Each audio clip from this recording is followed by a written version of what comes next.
everybody, and welcome back to the world of Movie Melee. I am your host, Kaleb Koho, and welcome back to Mayhem at the Multiplex 7. Do we have a great one for you tonight? The champions, Ginyu Force, back to defend their title. They got the titles off Judgment City. They're here at Mayhem to defend it against Bring Out Your Dead, Dylan and Jeremy, who had a good run through the tournament, made a run in the summer, beating Penitent Memo Pass in the number one contenders match to be here tonight, and it is a good one. Dylan, his first, I believe Dylan's first challenge in teams, Jeremy's first title challenge ever, taking on the three-time champions of Ginyu Force.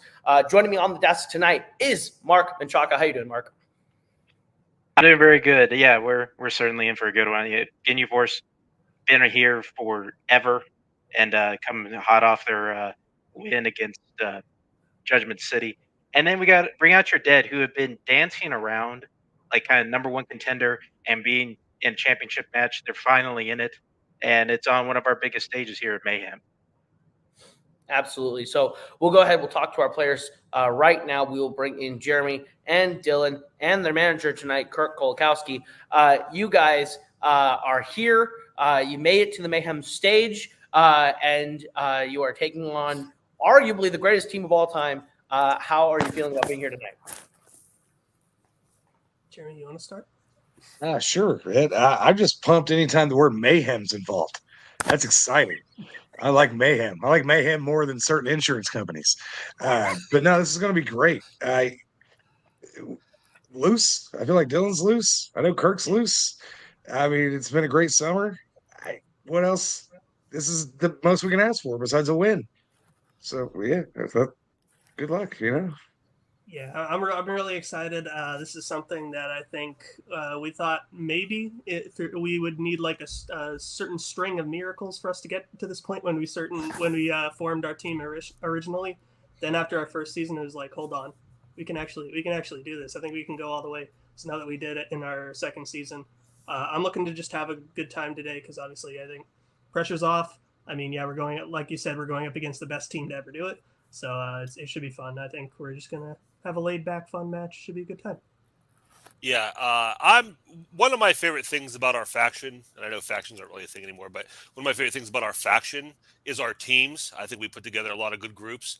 So I'm never less surprised than when one of our teams has a lot of success like this, especially Dylan and Jeremy. I think they are, just so good together.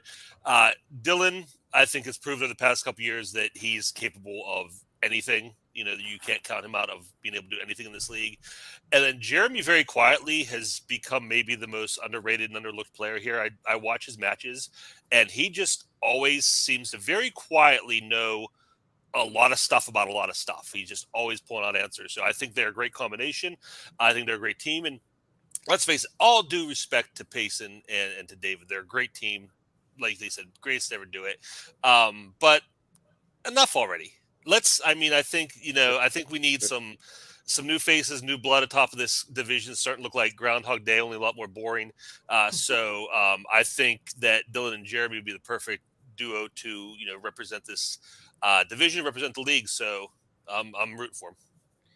Absolutely. Well, thank you, Kirk. We'll put you in the back. We'll bring in the champions.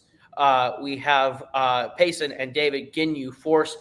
You guys, you beat Judgment City to be here in the third match between you guys. You won out the end of the trilogy. You get to be back on the Mayhem stage. You guys are no strangers to Mayhem. How are you guys feeling about playing Dylan and Jeremy? And how are you feeling about being back at Mayhem? I can start out. Yeah. First off, how am I feeling? Day 12, no consistent AC in my apartment. So sweaty is the answer. But for real, I called out Bring Out Your Dead at the end of our last match because they were one of the last few big teams that we have yet to play. And I'm just super excited they made it here. I said in that post match, it's two hairless beauties going up against two Sasquatches, and me and Jeremy trimmed our facial hair, and we're looking beautiful tonight. So I'm excited.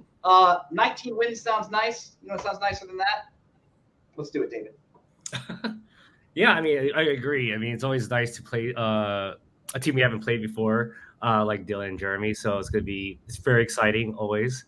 And to, have another match to defend our title, it's another exciting match again. So yeah, I just can't wait. I always, want to just have fun and just let's see what happens. Absolutely. So, good luck to both of you guys tonight, and we'll get into round number 1, which works like this. This is the whiteboard round. You are each going to be getting 8 questions from 8 different areas within the realm of general movie trivia. Should you get all 8 questions correct, you'll be issued a bonus question. You have 4 repeats for the entirety of the match and a challenge rule. Any questions as we get into round number 1? Hi, guys. All right. And then your first question will come in the category of drama. And your question is, what was the directorial debut of Stephen Daldry? We live for the drama. Is that what that guy says? I don't have know no right idea. Maybe. I feel like that's probably his life motto. Oh. If it's not, I guess we just got a Koho original here. All right, it's good to know. Maybe. I mean, I probably just stole it from Big Mouth. I've watched that a lot. 5, 4, 3, 2, 1. Pens down. We're going to go to David. That's probably wrong. Billy Elliot. We're going to go to Jeremy. Yeah, I have no idea. I said closer. We're going to go to Payson. I can't think of anything before Billy Elliot. And we'll go to Dylan. I said the reader. Billy Elliot is correct. So, again, you will take the 2-0 lead out of the first question. What is their second question coming from, Mark? It's coming in the category of 1980s. What is the profession of Christy Brown in My Left Foot?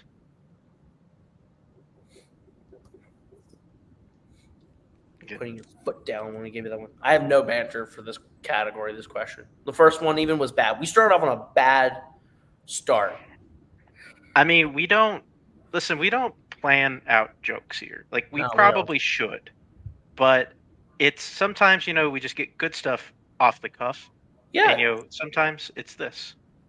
Dylan and Payson both have tight 5-minute sets ready going into every match. We do not. 5. Funny you should say that. 3, 2, 1. Pens down. We're going to go to Jeremy first. I said teacher. We're going to go to Payson. You'll never guess what body part he paints with. Painter. We will go to Dylan. Painter. And we will go to David. I said artist. Artist/painter is what we have in the docs. We will accept both. So it'll be 4-1 as we get to your third question in the category of animation. The town of Smearensburg can be found in what animated film? If you could name a town, Mark, what would you name it? I guess Markville or Menchacaville. It'd be like that that hated guy in It's a Wonderful Life. Just name it after yourself. I can just picture walking in the use of a big sign with a big handlebar mustache coming off it. It just says Menchacaville. I would show up and just be like, "Wow!" 5, 4, 3. Nice ring to it. 2, 1. Hands down. We're gonna go to Payson. Let's go with Simpsons movie. We are gonna go to David. Dylan. Sorry. This is a really dumb guess. I just wrote Anastasia for something. Now we'll go to David. The Lorax. And we'll go to Jeremy. Klaus.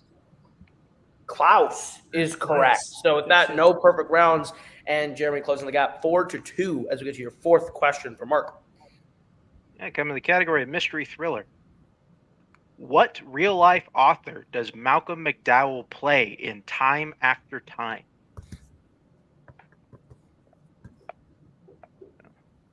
All I can think of when you're reading this question is that song, the Time After Time. That's all I can think of on a repeat, on a loop. Just the phrase, not even the whole song, just the phrase. I think we're getting a head shake on it being added to the edit, so it's probably not happening. Probably getting shot down for copyright reasons. Not going to happen. But you go to Menchacaville. It'll be the ringtone when you walk into the town. 5, 4, 3, 2, 1. Pens down. We'll go to Dylan. Oh, I don't know. I said H.G. Wells. We are going to go to David. Yeah, H.G. Wells. Oh, shit. We're going to go to Jeremy. H.G. Wells. And Pacey. Yeah, I don't know. I put H.G. Wells. H.G. Wells is correct. 6-4. As we get to your next question in the category of classics. The Treasure of the Sierra Madre primarily takes place in what country? I love Pacey just subtly just taking little joke jabs in the That's middle. what you're supposed to do when a player does that. Jake Marangoni always does that. And Yeah, Dylan is at a point of his career where he's had enough. He's had enough of the malarkey. Pacey's done. I work with no Yeah, two you're people good. each other's balls more than us. Jake Marangoni getting called out at Mayhem. The dude's just enjoying his beer in retirement. He's like, what the fuck? Sorry, buddy. 4, 3, 2, 1. Pens down. We will go to David. Yeah, I don't know. Kenya.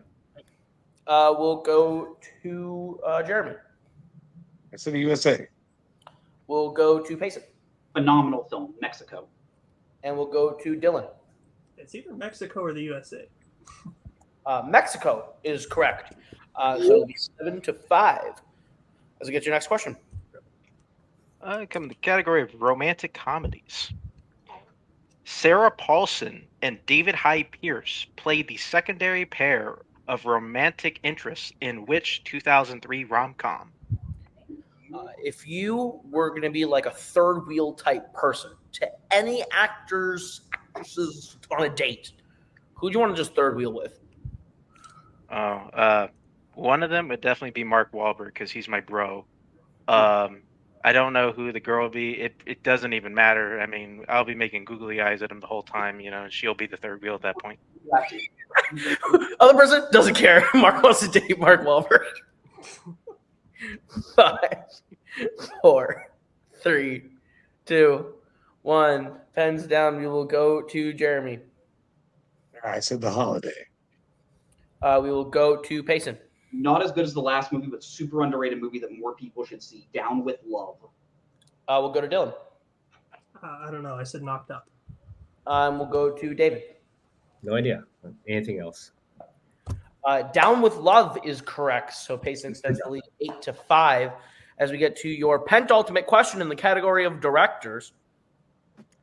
Meg Ryan, John Cusack, and Russell Crowe have all starred in films from what director in the 2000s? A little curveball down that question. Throwing a little extra. Right there. Boom. Yeah, you gotta know who's in the movie. You gotta know the director. You gotta know the time. I thought we took out release dates in this. We're going to make sure every piece of data you can ask and squeeze out of a question, they have to know it in this exact moment. Boom. 5, 4, 3, Repeat. 2. All right, that will begin you's first repeat. And your question again. Meg Ryan, John Cusack, and Russell Crowe have all starred in films from what director in the 2000s? Put the cap back on the marker. I was ready to mark the board, and then Payson just ruined it. I guess we'll just sit here and talk for a little bit more. Payson just ruined it. So now there's no banter. We did our 15 seconds of like off the cuff banter that was good, and now we have nothing. So that's I don't think players think about that, how hard it is to do this, and then they're just asking us to do it again. Like, unreal. What an absolute jerk move, man. 5, 4, 3, 2, 1. Hands down. We will go to Payson. I put Stephen Frears. We will go to Dylan. James Mangold. I will go to David. James Mangold. And we'll go to Jeremy. I said Ridley Scott. James Mangold is correct. Make it 9-6 as we get to your final question. In what category, Mark? come in the category of sports. What NFL team does Rod Tidwell play for in Jerry Maguire? City and team name, or just the team name? We're looking for the full thing. Got it. So, Thank you. place and mascot. But yeah, what a name this guy has. talking about Jerry Maguire. Oh yeah, that too. That's what I meant. That's what I meant, ma'am. Yeah. Don't you worry. I got David. That's all that matters. 5, 4, 3, 2, 1. Pens down. We will go to Dylan. Said New York Giants. We'll go to David. I mean, it's an accurate NFL name. Arizona Cardinals. We'll go to Jeremy. Arizona Cardinals. And Payson. Imagine if I got this wrong. The Arizona Cardinals. Arizona Cardinals is correct. So at the end of round 1, Guinea Force holds the lead 11-7. But anything can happen to get around number 2, which is the wheel round, and it works like this. You're each going to get a chance to spin from the lovely wheel from wheeldecide.com. If you like the category you land on, you're going to get 5 questions worth 2 points apiece. You can opt to multiple choice, but it devalues the question being only worth 1 point. If you don't like what you land on the first time, you can spin again, but you're stuck with whatever you land on the second time. Bring out your dead. You have all 4 repeats. Ginyu, you have 3. Your categories on the wheel tonight are directed by Joel Cohen, mystery thriller, post-1980 Oscar-nominated horror, Oscars, 1994 to 2001 New Line comedies, directors, 1996 to 2014 R-rated Robert Rodriguez directed comic book movies, and sports. Ginyu, you are in the lead. Would you like to go first or defer to bring out your dead?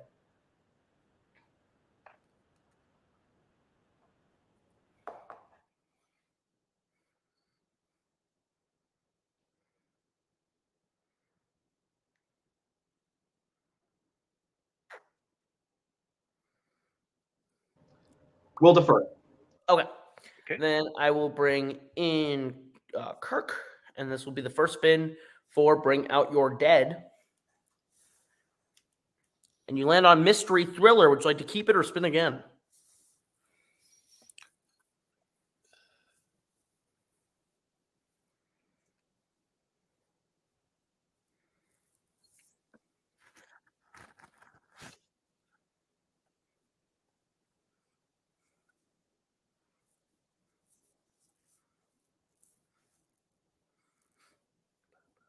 Decisions. I'm like doing a Jeopardy thing in my head at the moment. We should put Jeopardy music in here.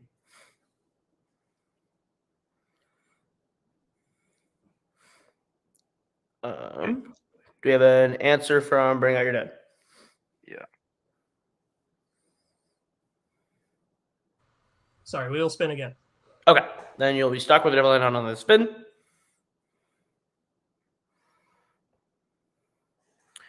And it will be post-1980 Oscar-nominated horror. So we'll put the wheel back. And then I'll put Kirk in the back. And then... All right. Bring Out Your Dead. I'll go ahead and give you your questions in round number 2 in the category of post-1980 Oscar-nominated horror. Your first question. What is the first post-1980 horror film to win the Academy Award for Best Visual Effects?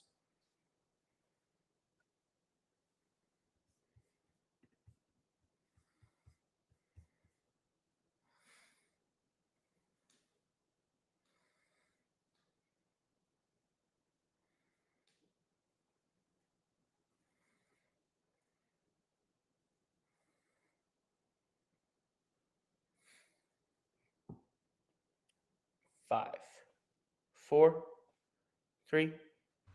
Multiple choice, please. All right, your multiple choice options are A, Poltergeist, B, Death Becomes Her, C, Hollow Man, or D, Godzilla -1.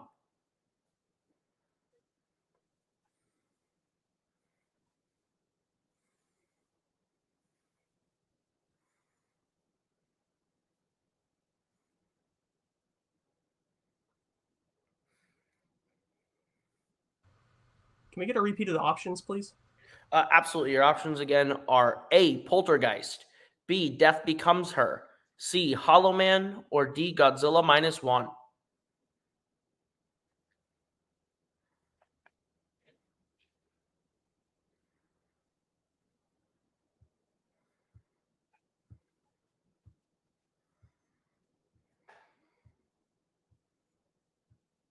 Five, 4, 3, 2. Death One. Becomes Her, final answer. That is correct for 1 point. Pause. We gotta hold on. I'm not even sure if this is a challenge, but I think Dylan knows exactly what I'm going to talk about. If the category is Oscar nominated, we should not be asking questions about Oscar winning or nominations. If I have to challenge that, I have to challenge that, but I know exactly what precedent I'm going to bring up. We'll be right back. Is that a challenge? All right, back from that challenge. Ginyu is completely right. We're throwing out the question. Bring out your dead. We'll get a new question. So we will jump back in. Your new first question, bring out your dead. What prisoner is the only one to survive at the end of Alien 3?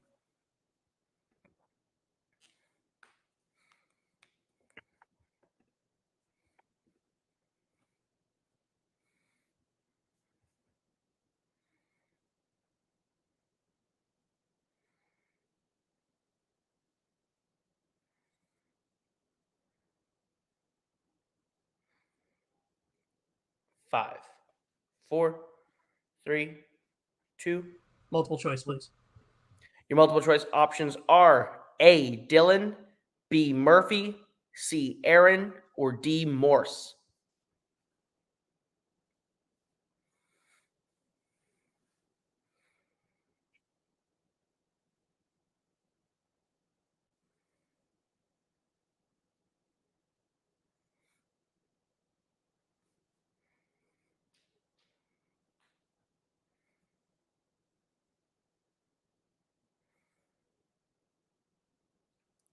Five, 4, 3, 2.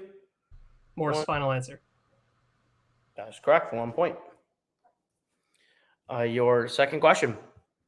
In A Quiet Place, while in labor, what does Evelyn accidentally drop that startles an alien?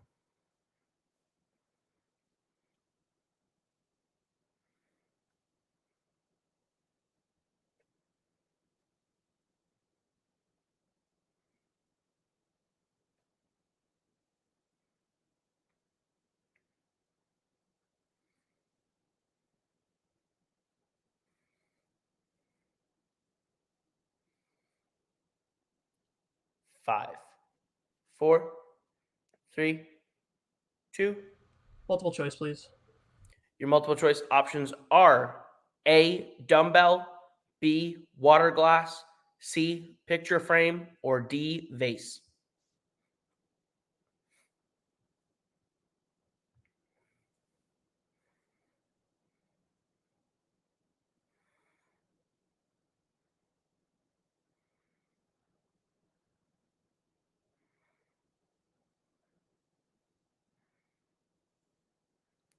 Five, 4, 3, 2. Picture One. frame, final answer. That is correct for another point. Your third question. What other nickname is the Headless Horseman referred to as in Sleepy Hollow?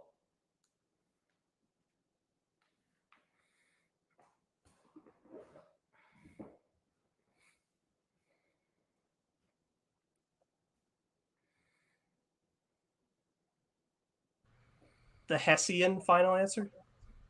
That is correct for 2 points. Your fourth question, penultimate. In Bram Stoker's Dracula, how did Dracula's wife Elisabetta die at the beginning of the movie?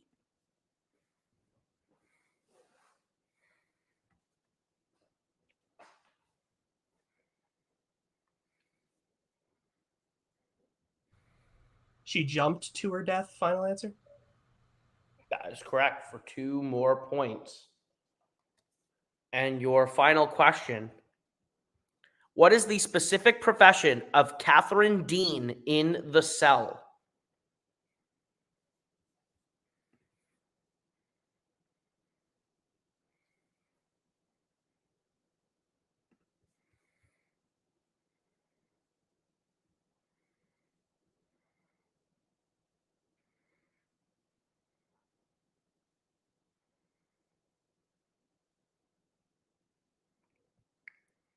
Five, 4, 3, 2, Multiple 1. choice.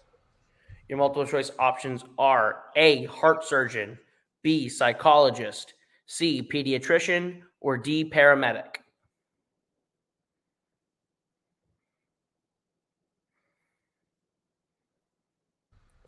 Psychologist, final answer. That is correct for one more point. So at the end of Bring Out Your Dead Spin, they get their score up to 14. Ginyu stays at 11 as we'll bring back the wheel for Ginyu's spin.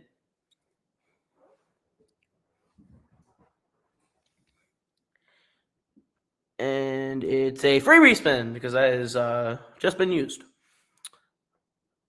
You land on directed by Joel Cohen. Would you like to keep it or spin again?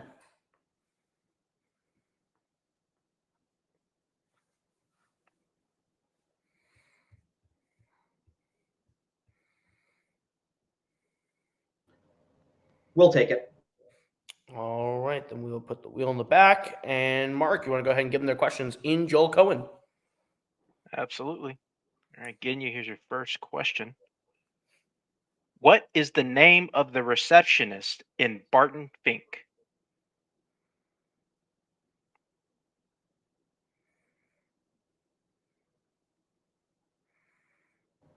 Chet, final answer.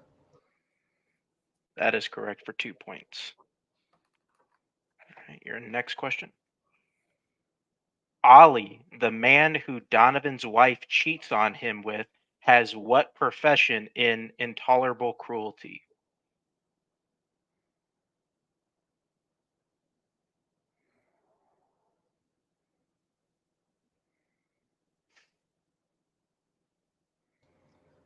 Will you accept pool man, or would you like me to go a little more specific? What's your answer? We need your answer. Pool man or a pool repair man, final answer. That is correct for 2 points. Regional. Your next question. What does Marshak return to Danny after his bar mitzvah in A Serious Man?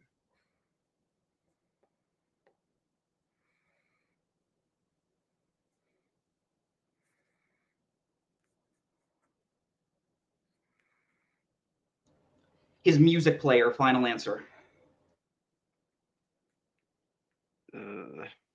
I'm gonna say that's incorrect. Bring Out Your Dead, the chance for the 2-point steal.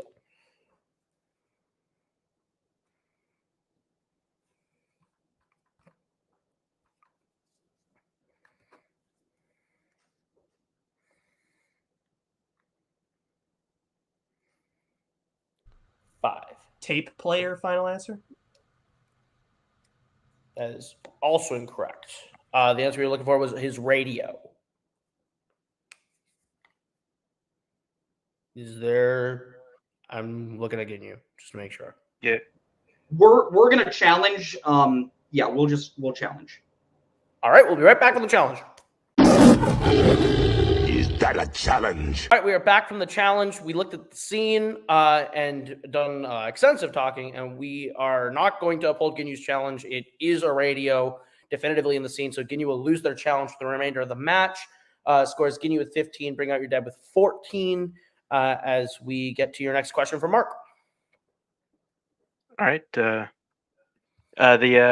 next question. What studio does Eddie Mannix work for in Hail Caesar?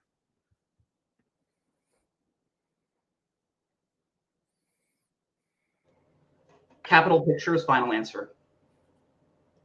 That is correct for 2 points. All right. Next question. Or final question category.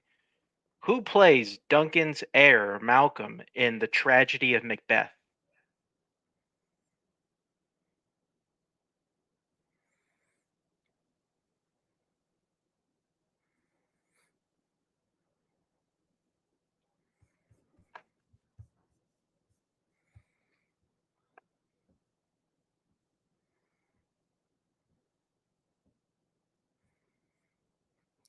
Five, 4, 3, 2. Multiple choice. Multiple choice. All right. Multiple choice options are A, Corey Hawkins, B, Bertie Carvel, C, Alex Hassel, or D. Harry Melling?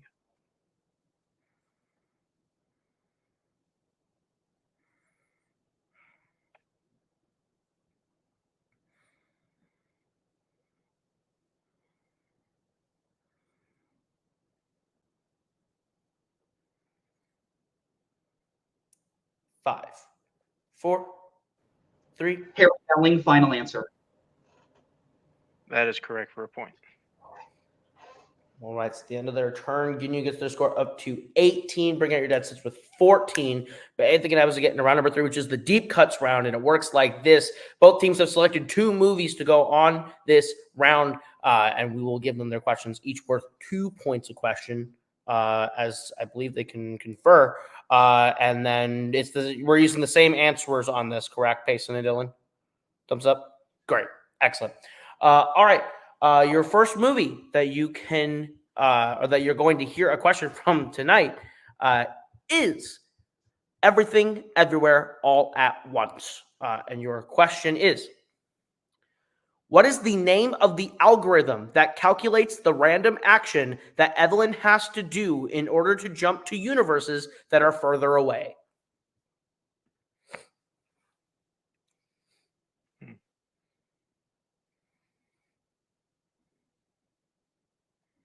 weird. Very weird. Weird movie. Yeah. It's really mean. Actually, that's for a deep cut from this movie, if I'm completely honest. 5, 4, 3, 2, 1. Repeat the question. All right, then we'll be bringing out your deads first. Repeat your question again. What is the name of the algorithm that calculates the random action that Evelyn has to do in order to jump to universes that are further away? All right, guys, I got to tell you the panic I had in that moment when I heard a voice in my apartment that wasn't coming from this laptop and from me, because I had just said my word just right to get the virtual assistant on my phone to talk. Oh. I had a whole moment where I was like, who's talking? It's like, what's happening? Oh, I heard that too. I thought it was weird. 5, 4, 3, 2, 1. Pens down. We will go to Ginyu first. We just put the Thetaverse algorithm. We will go to Dylan. The stochastic probability algorithm? Shit. Both are incorrect. The answer we have is the stochastic path algorithm. Stochastic what? Path algorithm is what we have. All right. So we'll go to your next question, which is from what movie, Mark? Come from The Heat. Question: When Jason first meets Ashburn, he asks her if she sells what?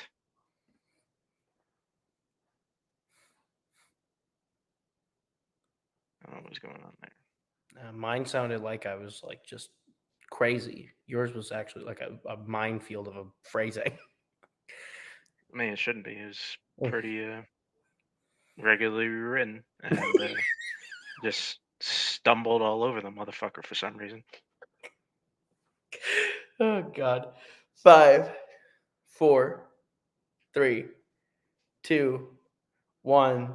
Pens down. We'll go to bring out your dead first. Bibles. And we'll go to Ginyu. Just like Big Dan Teague and Oh Brother Wart Thou, Bibles.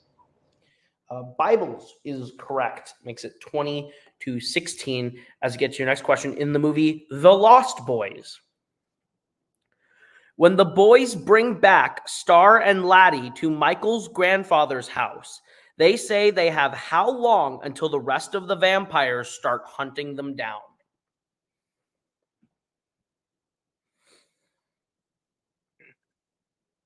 Oh my! Never seen this movie. Questions. I'm getting like the really wordy ones at every round. I'll never forget the whole question that me and Jake had to answer. And that, like, it was like 17 lines. Like, it was an essay. 5, 4, 3, 2, 1. Pens down. We'll go to Ginyu first. 2.5 hours. And we will go to Bring Out Your Dead. This is fun. We said until the sun goes down. Incorrect. We're looking for 2.5 hours as the correct answer. 1 second. All right. Can we hear the question again, please? Yeah, sure. The question was, when the boys bring back Star and Laddie to Michael's grandfather's house, they say they have how long until the rest of the vampires start hunting them down?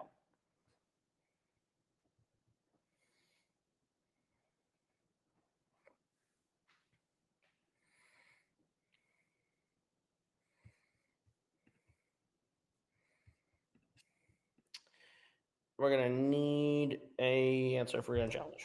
We are going to challenge that they also say that they have until the sun goes down.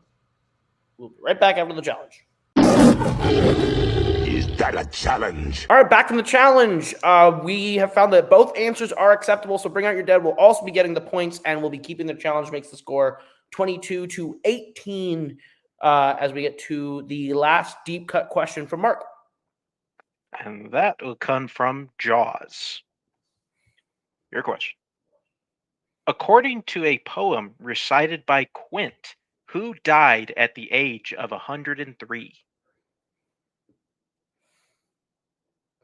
You really just got the like easier, less long questions in this round. I mean, listen, Short and sweet. first one was a little choppy. That one? First and last name. Yes. Yeah, you really hit a home run. That was clean. Me? No. 5, 4, 3, 2, 1. Pens down. We will go to Bring Out Your Dead. Mary Lee. And we will go to Ginyu. Yeah. Thank you for asking about this part of the poem. Mary Lee. Mary Lee is correct. It is 24-20 as we exit the deep cut round and enter the risk round. The new round 4 works like this. We are going to give you the category. You're going to tell us which player is going to take it and whether you would like to answer the question or abstain from the question. Every question is worth 2 points. If you answer the question and get it wrong, you will lose those points. If you get it right, you will gain those points. With the abstention, you do not gain anything or lose anything. You can only abstain twice throughout this round, so pick your spots carefully. Your first category in the risk round is animation. Let us know who's taking it and if you're answering it. Dabs for the. I mean,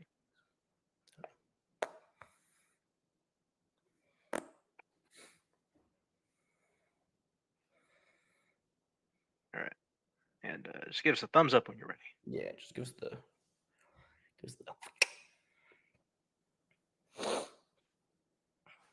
So while this is happening, we have our fantasy draft going on. I just watched like 4 picks get taken, and I shit you not, 3 of them were on my board. I'm pissed. All right, Payson gave us a thumbs up. Possibly, maybe. Possibly, maybe. Bring Out Your Dead says thumbs up. Okay. Dylan's right. All right. So we'll go to Ginyu first. Who's taking it, and are you answering? I am taking it, and yes. Bring Out Your Dead. Who's taking it, and are you answering? I am, and yes. Yeah. Beautiful. Sorry, we agreed before. Fine. Yeah. Yep. Yeah, that's fine. It happens. Yep. It's just fine. Your question in animation.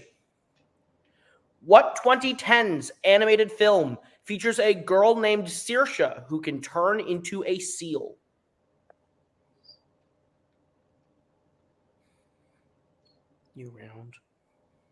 New round jitters happening for me right now.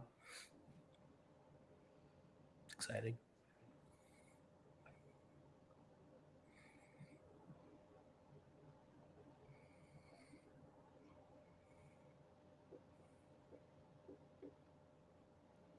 Five, 4, 3, 2, 1.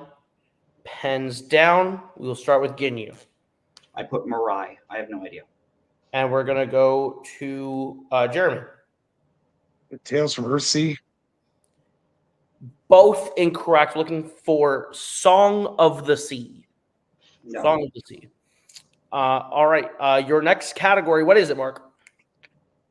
Your next category is 2000s. Do you want to bet or do you want to abstain? You're not muted. You're not muted, sir.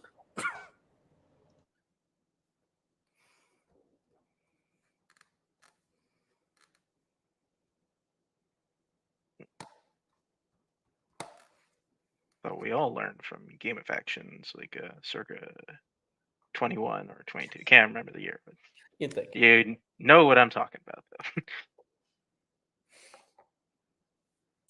Just waiting for some thumbs up once you're ready. All right. Bring Out Your Dead's ready. And it looks like Ginyu is also ready. All right. We will start this time with Bring Out Your Dead. Yeah. And Ginyu. Yes. All right, Mark, go ahead and give him the question. All right, your question. What is the name of the magazine Miranda Presley is the editor of in The Devil Wears Prada?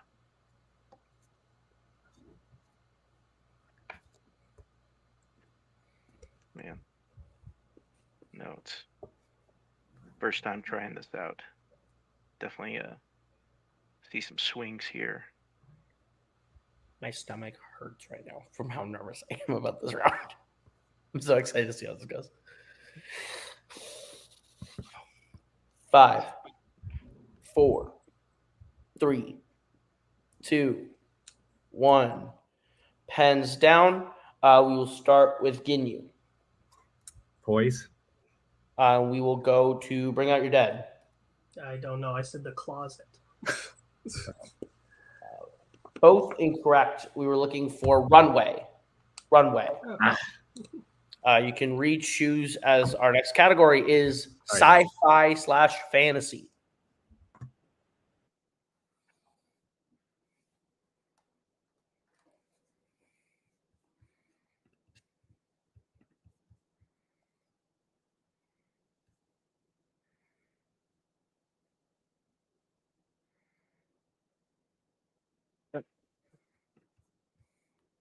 Just looking for the thumbs up window ready.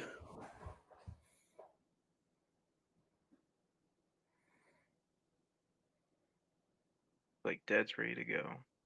Dead's ready.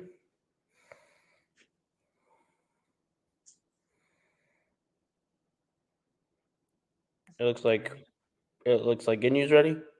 Yep. Okay. Then we will go to Ginyu. Who's taking it, and are you answering? Yeah. Yes. Me. All right. Bring Out Your Dead. Yes. All right. Your question: sci-fi fantasy. What role does Yusuf, played by Dileep Rao, have on the team in Inception?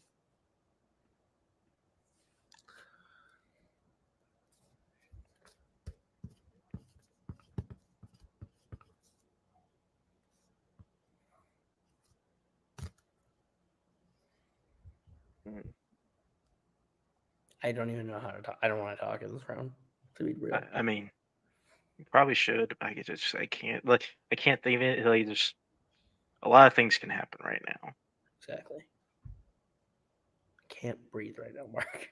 Like, 5, 4, 3. Repeat the question, please. Let's Bring Out Your Dead's second repeat. Question again. What role does Yusuf, played by Dileep Rao, have on the team in Inception? Yeah, you throw a new round at us, and in this one round, we become like golf announcers, just whispering our takes into the mic. So true. Yes. So very true. 5, 4, 3, 2, 1. Pens down. We will start with Ginyu. He's like the driver. We will go to Jeremy. I said it monitors the team in the real world. Both incorrect. We were looking for chemist or makes the sedatives is the answer we were looking for there. So that will be another loss of 2 as we get to your next category, which is what, Mark? It will come in Sorry, music. hold on. We're just talking to Oh. our Pause happening. Okay. Good.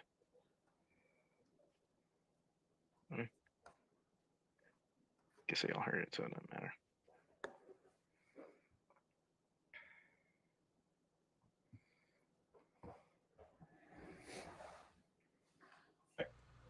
we are going to challenge that.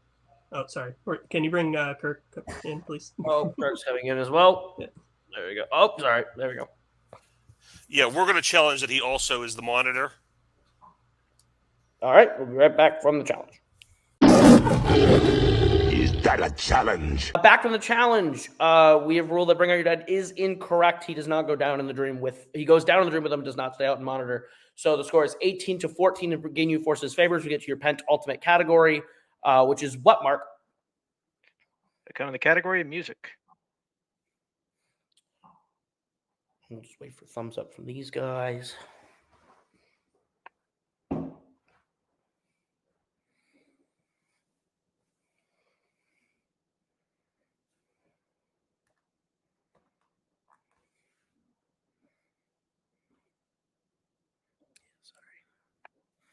Well, there will be no more stoppages.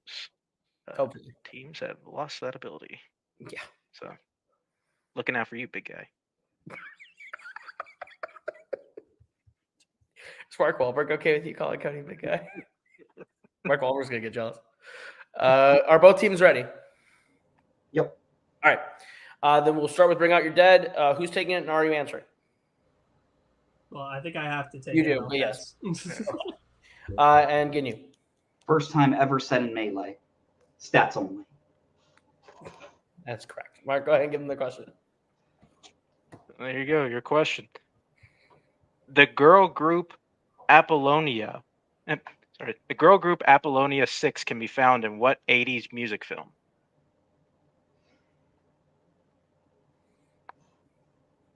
Man. It'd have been awesome if we had this question.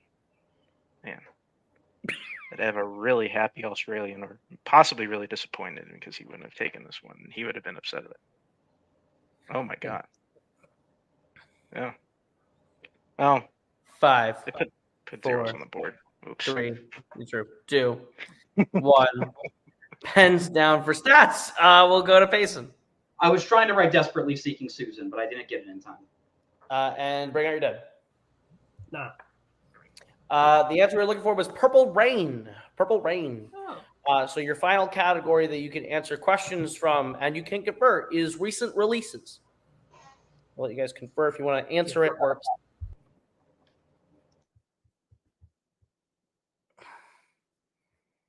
I wonder if that's happened before, where one of the hosts just gave the both members a big ass hint. They still missed it. I mean, it didn't really matter anyway. I was going to say, you said that, and I was like, Madonna? Right. You said we could. You said we could confer on this one. Yes, you guys can confer. Yeah. As a final question. Correct. Both teams look ready. We will go to Bring Out Your Dead. Yeah. And Ginyu. Let's go. All right, your question. What is the name of the militant secessionists led by Texas and California in Civil War?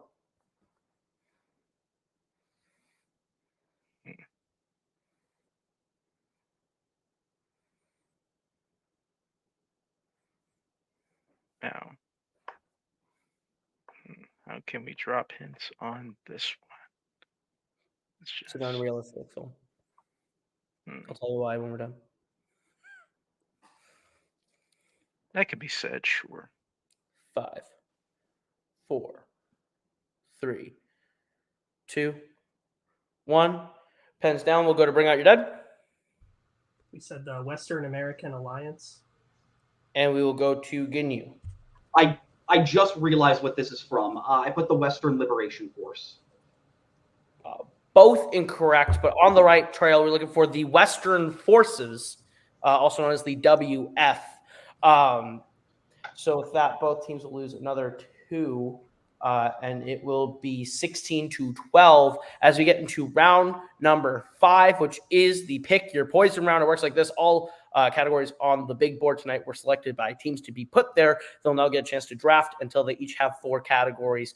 Once you've taken a category, your opponent cannot take any category that you have already taken. Once you have your 4 categories, you'll be getting a 1, 2, 3, and 4 point valued question of your choosing. We go until there's a mathematical elimination and a champion.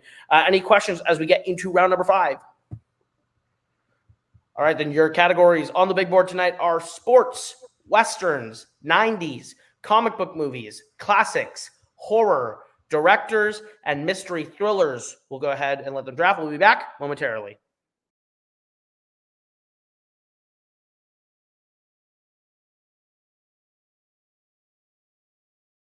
All right, we are back. The teams have selected their categories. Since Break Out Your Dead is behind, we will start with them. What category would you like for your 1 point question? Classics. Yeah. Yeah. I forgot which one we got stuck with at the end there. I'm not going to lie. So, yeah. Classics. All right, Mark, want to go ahead and give them their 1 pointer in the category of classics? You got it. All right. Here's your 1 pointer in classics. Characters named Scout, Boo Radley, and Tom Robinson can be found in what classic film? To Kill a Mockingbird. Yeah. To Kill a Mockingbird, final answer. That's correct for a point. I like that enunciation. We'll stay with you guys. What would you like for your 2 point category? Yeah, I agree with Kirk in the chat. Yeah, that's fine. Good with that? All right. Yeah. We'll go comic book movies, please.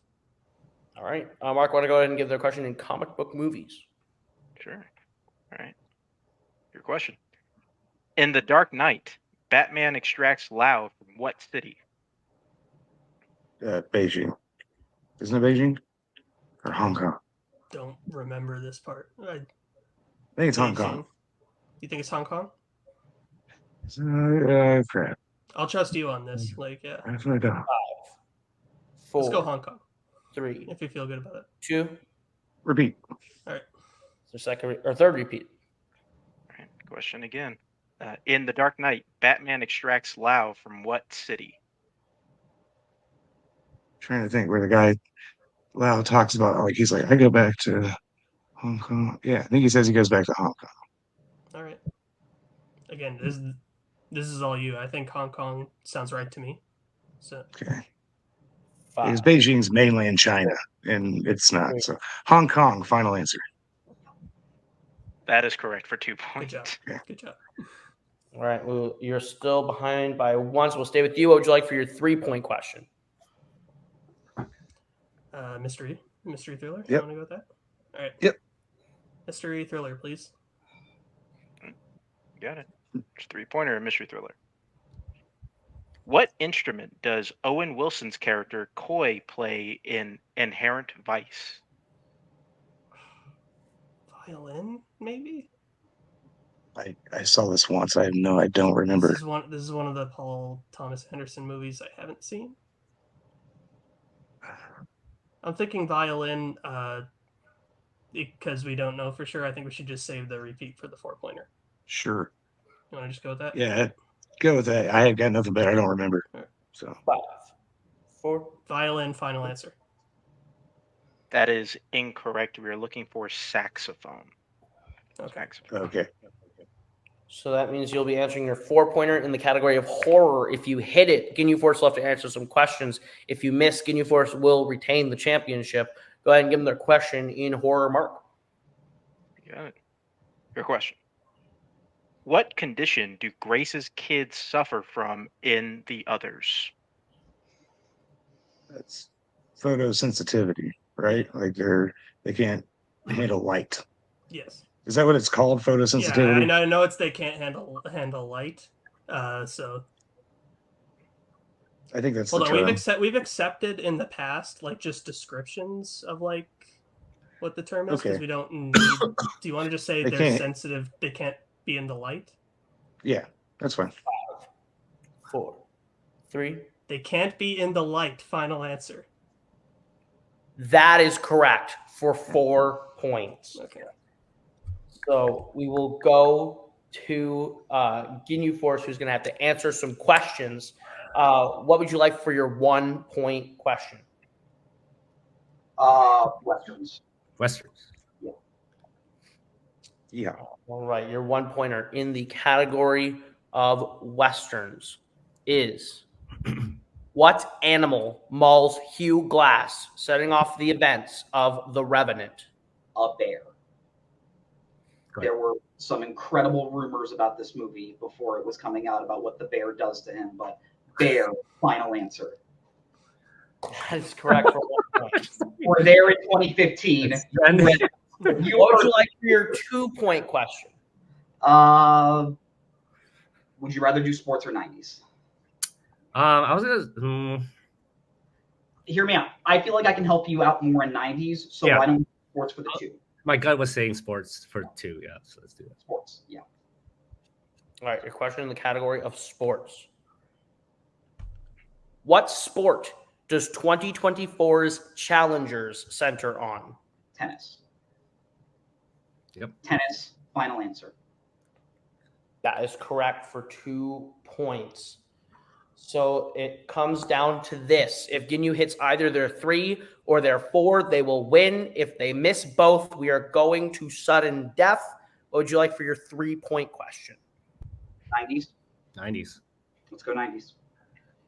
Your 3 point question in the category of the 1990s is: in what 90s film will you find characters with nicknames The Greek, The Baptist, and Little Chris? The Greek. Is that no? Is that Lock, Stock, and Two Smoking Barrels? Ooh, The Greek. That sounds like a Guy Ritchie movie. Oh man. kind of does. I was thinking like some college movie, like Little School Chris. Tag, but that's not a bad idea. Let's use one. 4. Okay. Repeat the question. That is your second repeat. Your question again. In what 90s film will you find characters with nicknames The Greek, The Baptist, and Little Chris? The Baptist. Because that's not Pulp Fiction. That's not a. Yeah, because it could be like it could be like UK slang, so I could say like, and they're pretty religious, like Catholic up there. So Boondock Saints, right? no, I don't think it's Boondock Saints. I think Lock, Stock, and Two Smoking Barrels is my own. Cause that's the only Guy Ritchie movie. Let's Like, go for it. Save our repeats for the last one. yeah, go ahead. Lock, Stock, and Two Smoking Barrels. Final answer.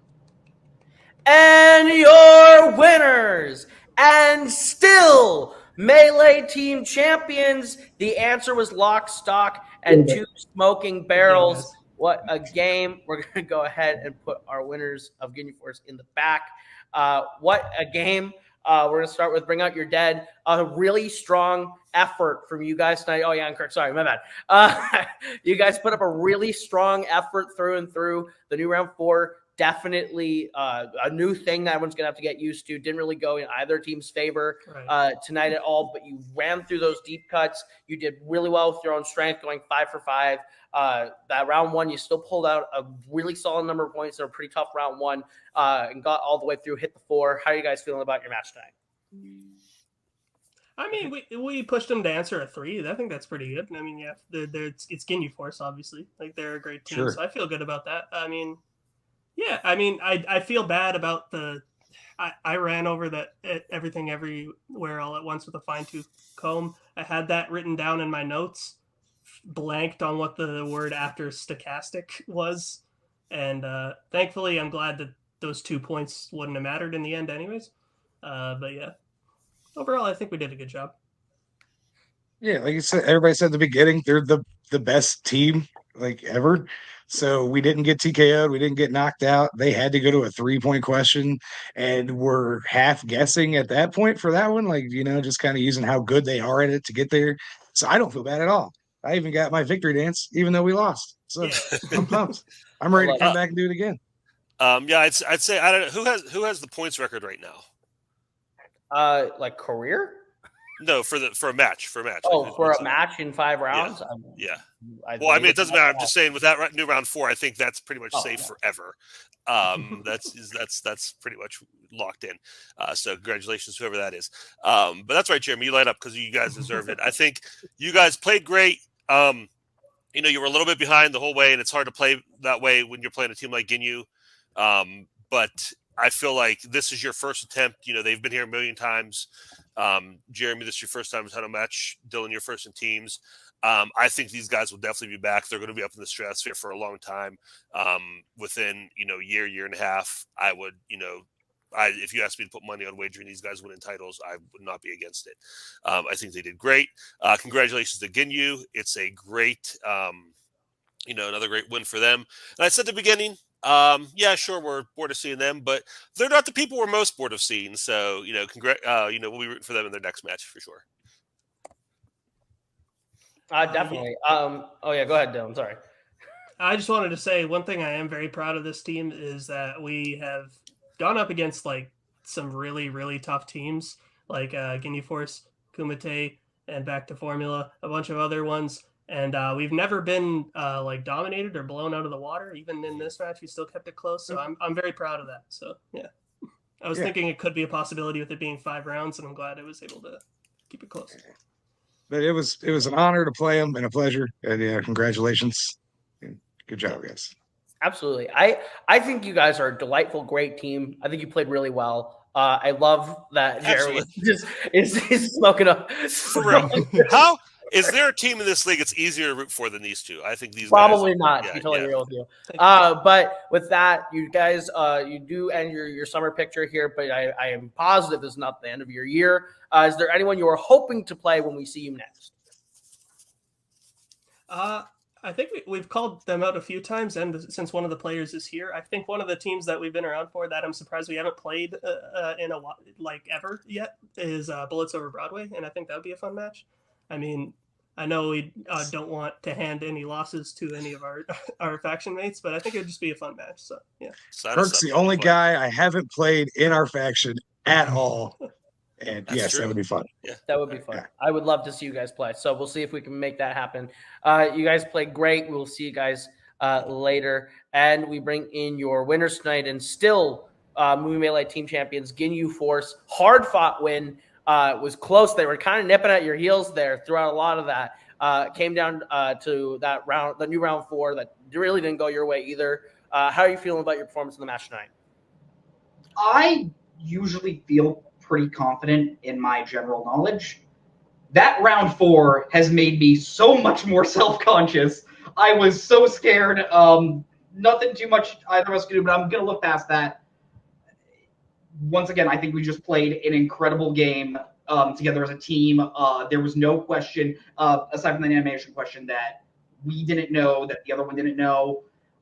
I'm always someone that struggles a little bit with strengths. And when we landed on directed by Joel Cohen, I was like, fuck, am I going to blow it again? And I still couldn't sweep.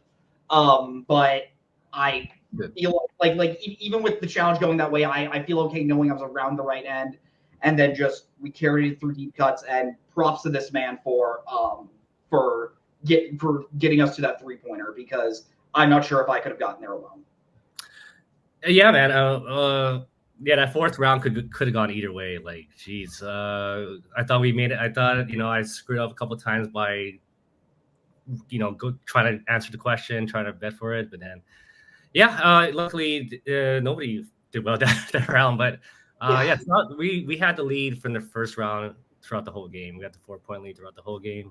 I think, yeah, just one of our most solid games, and then at the end, 90s saved us again. It's always like, yeah, I was like, I'm gonna watch every 90s movie as I can. But yeah, totally. I mean, Dylan and Jeremy put up a good game. A lot of questions, a lot of challenges there, back and forth, a lot of drama, I think. So I think it was a very memorable defense. Yeah, I didn't say anything about, like, Kirk is so correct. I don't think there is a more likable team out there than Bring Out Your Dead in Jeremy and Dylan. I watched that post match between Bring Out Your Dead and Penitent, and I was getting emotional because I can see how much Jeremy loves this game, and seeing that he was going to be playing in his first title match. And like, I helped run this league with Dylan. Going back and forth, we were giving each other joking messages of like, you as scared for this, Doc, as I am? And we were like, yup, yes, I am. But props to the writers for making this such an incredible match. And yeah, I just want to thank the best team partner, but I'll let you ask the next question. Great, because the next question I'm going to ask you is, you got another defense under your belt in the first. You've defended now in the third reign, and you are now facing whoever comes out of Act 4 out of several teams. A lot of possibilities. Some young teams, some old teams, a lot of teams. Who are you hoping that you end up seeing at the end of Act 4? About that. Oh, me and David were talking. We came into this match with nothing left to prove. 20 wins, 4 losses, the points record, 3-time champions, first time, 2-time tournament winners. I think it's time for us to step aside and vacate the belts. And I always, coming into this league, I wanted a moment like this where we vacated the belts and went out on top. And I really feel like now is the right time, with it being Mayhem. It's now time to step aside. I'll let David talk real quick. Sorry. I don't know what to say, but yeah, just when Payson first told me about it, yeah, I mean, it made sense. Like, we accomplished so much. We did, so much as a team. Accomplished so much as a team. I think, yeah, it felt about the right time. Definitely, it's good to win or retire. Like, what? Go out on top. Go out on top. Yeah. So this definitely now feels like the right time. So. Talk about going out on top. You guys did not tell anyone, did not tell a soul this is happening. I have faces in the background screaming. The chat is blowing up. This is a totally new thing. Incredible announcement out of Mayhem. I think this is unexpected from all of us. Crazy. I mean, respect to you guys, absolutely, for going out on top. You guys are definitely the best team to ever play. 20 wins, impressive. And you're right, there's not much more that you guys could really go improve. Cody Newberry is livid that you guys are leaving right now. But I understand and respect it. 3-time champs, a defense at Mayhem, which has kind of been your guys' event for the last several years, is kind of a fitting place to go. So thank you guys so much for everything you've done for this league. For everything that you've put into it. You guys have been incredible champions, and it is a absolute gut punch, to say the least, to see you guys go. You guys have been absolute heroes for this league, for us, for a long time, so it's very heartfelt to see you go. But congratulations on doing it on your own terms and getting out of here. You either die a hero or you live long enough to see yourself become the villain. I did that for the reactions backstage, but congratulations, and we'll see you guys down the line. Mark, immediate reactions to what we just saw before we get out of here. Yeah, we're going. Branch of Dead played really well, and I'll be excited to see when they come back here again. You Force, I mean, dominant performance, and then dropping a fucking A-bomb on us at the end of that, which is something that we can really never say in this community, because word always seems to travel. Nothing was said. Like, we are hearing it here for the first time. As a commentator of this game, I'm really, really sad to see them go. They're certainly a great team. As a competitor, though, I am very pissed off. I only got one crack at them. Now I'll never get another crack at them again. I'm annoyed and kind of I'm glad at the same time. It's weird. It's an annoyed relief. I definitely feel it too. But hey, for everyone in the teams division, I think everyone just breathed a sigh of relief. Act 4 is wide open. Every team in it, in the play to be the new champion. Crazy coming out of Mayhem. So new teams, old teams, all teams, think about that. You might be a champion. Thank you guys so much for tuning into Mayhem at the Multiplex 7. This has been the Melee portion. Thank you guys so much to everyone who's put it on, all the writers, all of our showrunners, all of our thumbnail people, to Kane, to Tim, to Nick. Everyone's been great. For everyone here, that has been Dylan. That has been Jeremy. That has been Kirk. That has been Payson. That has been David. That has been the beautiful man, Mark Menchaca. I have been Kaleb Koho. And we'll see you guys real soon with another great match. Goodbye. Later.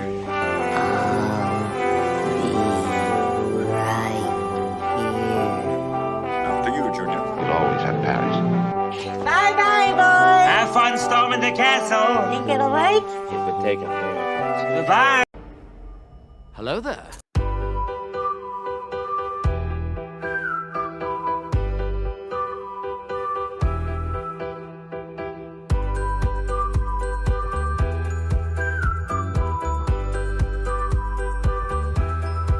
Hello, beautiful.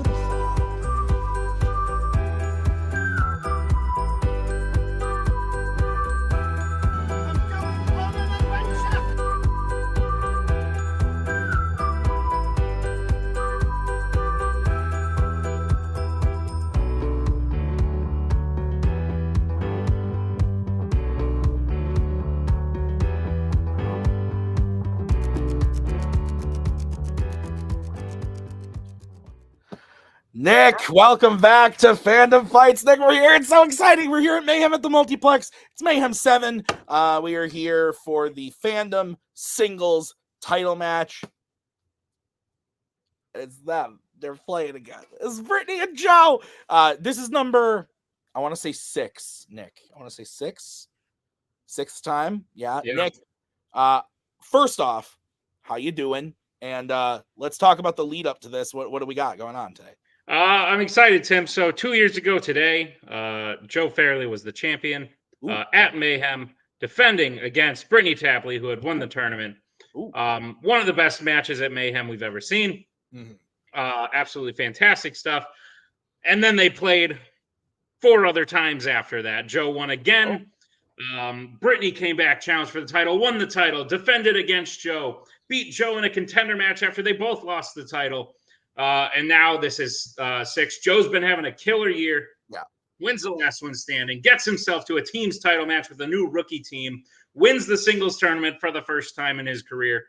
To come back here today, he's an unstoppable force right now, but Brittany is an immovable object. So I'm excited to see what happens when these two face off. Brittany's already had 2 defenses this year, won the belt off her teammate Tyler Birch at the end of last year. Currently has the team's belts as well. Yeah, that's what I was about to say.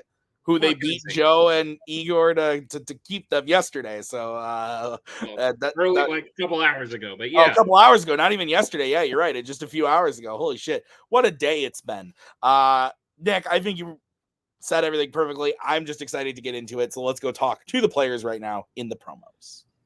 So I went to the beach today, which is why I currently look like Justin Bartha at the end of The Hangover. But look, this match, it's Joe v. Brittany 6. I know you heard it from Nick Tim, they're very excited, but I kind of want to play the match, not the occasion. You know, at the end of the day, it's still going to be 30, probably of the hardest questions we've probably ever had in fandom, given the opponents. Brittany is a hell of a player. To blow my own trumpet, I think we are the Messi and the Ronaldo of fandom fights.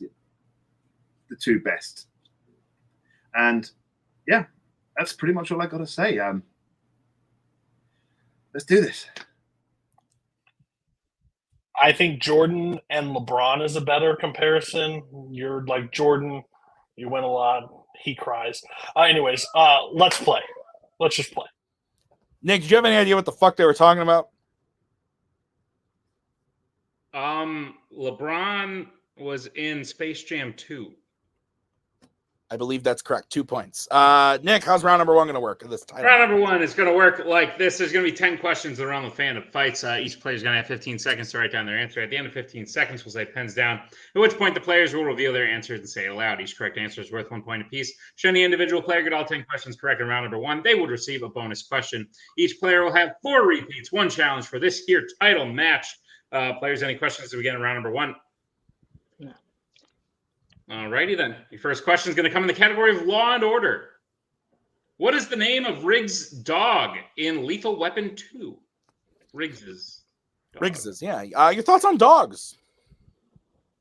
I want one, but I can't have one right now because I don't have a yard. Yeah. To run around and play in. You can come see Bucky whenever you want. So far. 3, 2, 1. Pens down. Let's go to Joe. Sam. And Brittany. That's what it's saying. Sam is correct. My marker. Tie game. It is a tie game. My marker is just like not doing anything. So this is a problem. Your next question is in the category of sci-fi icons. Which sci-fi icons film features a character using blue objects in a bathroom sink to heal themselves? I put the emphasis on the wrong syllable there. A bathroom sink. Maybe I'll use this time to ask the managers and anyone else staying backstage to make sure they are also keeping score. This is a problem that I've had. I'm gonna have to ask. I'll text Maggie. 5. Thank you. 4, 3. I don't even know where I'm 2, 1. Pens down. We'll start with Brittany. Predator 2. Joe. The Matrix Resurrections. Predator 2.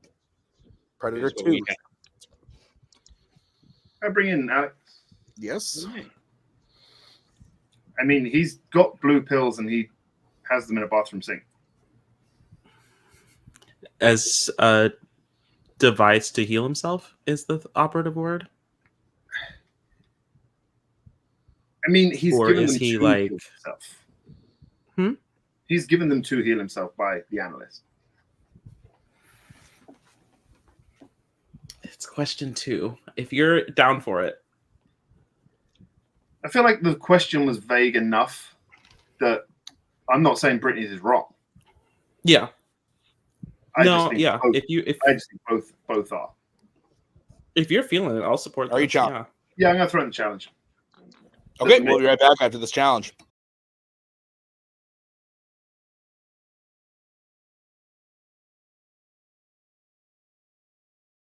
All right, back from the challenge. We looked into it. Nick, what's the decision here? Joe, very close, pointing out a scene that like almost fits the description of the question, but like one thing out of place. It doesn't quite fit the description in the Matrix Resurrection. So unfortunately, Joe is going to lose his challenge, and Brittany will take the 2-1. Okay. All right. Well, that means we're moving on to the next question. Nick, what is that question? Question comes in the category of the worlds of DC. In Aquaman and the Lost Kingdom, Manta discovers that what specifically will free Kordax from his imprisonment?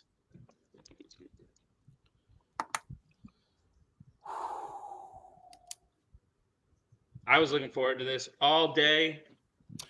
I have been too, and I've had a pretty decent day. I just got a couple texts, and now my marker doesn't work, so I'm using this. I'm a little cranky, but on the whole, I'm still excited for this. I'm pumped. Let's reset. Yeah. 3, 2, 1. Pens down. We're gonna go to Joe. Royal Atlantean blood. And Brittany. Ooh, I said blood within Arthur's bloodline. We can accept both answers. So it is 3-2. Your next question is coming in the category of mixed bag. What could it be? Name one of the 3 characters voiced by Corey Burton in the Clone Wars. Your thoughts on clones? Want one. Oh, so you can just make it go to work and not. I was gonna say make it right questions for you. No, I like that. I'll keep doing that. Okay, fair. 5, 3, 2, 1. All right, that is Joe's first repeat. Your question again. Name one of the 3 characters voiced by Corey Burton in the Clone Wars. Your thoughts on Wars? Not good. Don't want one. Don't want them. No, you don't want them. You don't want to see those. But if we had to have them, fight them with clones. I thought you were going to say make them fandom fights. Fandom Wars. 4, 3, 2, 1. Pens down. Let's go to Brittany. 0. And Joe. Admiral Yularen. Both are, or I'm sorry, Brittany is correct. Joe is incorrect. We were looking for Zero the Hutt, General Loathsome, or Kronos 327. So Brittany will make it 4-2. What's next, Nick? Next question comes in the category of creature features. What is the name of the flying titan who lives in a volcano in Godzilla, King of the Monsters? Oh man. Yeah, that last one's kind of like a name one of the three, but really only you're gonna recognize.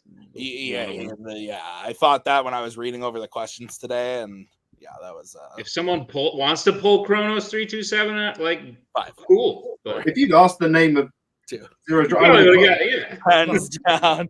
Let's go to Joe. Rodan. And Brittany. Rodan. Rodan is correct. So 5-3. Your next question is in the category of the MCU.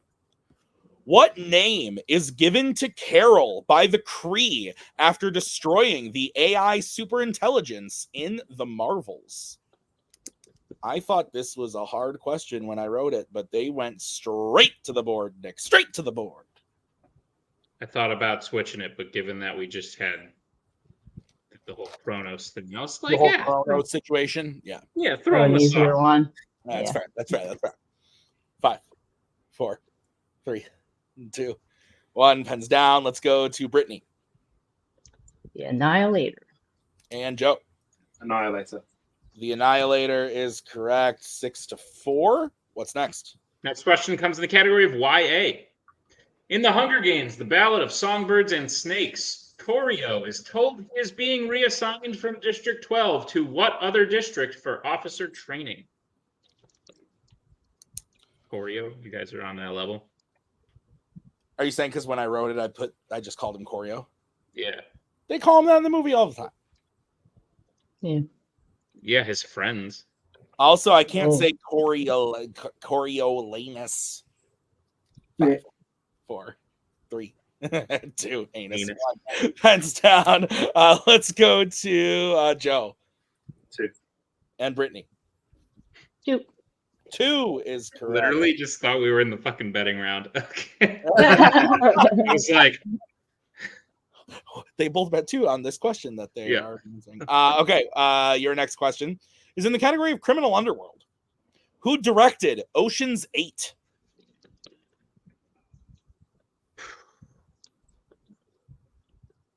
What? Oh, is Joe frozen? Let's hope not. That's big problem. If he gets the technical in before I get the count going, then yeah. Damn. I know what he's probably doing because I did it once. I was like, no, I'm frozen. 5, 4, 3, 2, 1. Pens down. Joe, can you hear us? Sorry, he says. Brittany? Gary Ross. Gary Ross is correct. And we'll be right back. All right, we're back. Joe, unfortunately, is not going to get that question or that point. He dropped out, so unfortunately, we can't give him the question or a new question or anything. So the score is 8-5. We are going to Joe, yes. Can I hear the question at least? Yeah, just for future's sake. So it was who directed Ocean's 8? Answer was Gary Ross. All right, so we're going to move on to the next question, which is going to be read to you by Nicholas. Question comes in the category of Pixar. In Monsters, Inc., Mike tells Sully that he is taking Celia to what kind of event after their special dinner at Harryhausen's? So Ellie has a Mike doll that she carries around in her car seat with her. We turned on Monsters University the other day, and she was like, "The fuck? This is my guy." Recognize. Yeah, it's crazy. 5, 4, 3, 2, 1. Pens down. We are going to go to Joe. Monster Truck Rally. And Brittany. I didn't put Rally because I wasn't sure I said Monster Trucks. Monster Truck Rally, anything with monster trucks we were looking for, so we will accept I don't know what they do. So 9-6, and if Brittany hits this question, it is a perfect round. So your question is in the category of Star Trek. Name 3 characters who enter the Nexus in Star Trek Generations. Ow. You say ow? Yeah. What's wrong? I'm cracking? Oh, I cracked my neck today at work, and my coworker went, "Oh, like that kind of a little bit." What I just did to you, cracking your. Can you crack your nose? My God. 5, 4. It brings so much relief. 1. Pens down, Brittany. Let's go to you. Said Kirk, Picard, and Soren. And Joe. Yeah, I put Soren, Guinan, Picard before I realized Kirk also. How did I almost put Guinan. Both are correct. Joe did get all 4, but Brittany gets the perfect round. So, Brittany, you are going to get a bonus question to you, only to you. Are you ready? Yep. All right, Brittany, your bonus question is, name 3 live-action fandom films from different categories that were made after the year 2000 that have more than one director. A lot of words. Yes, there were. I apologize.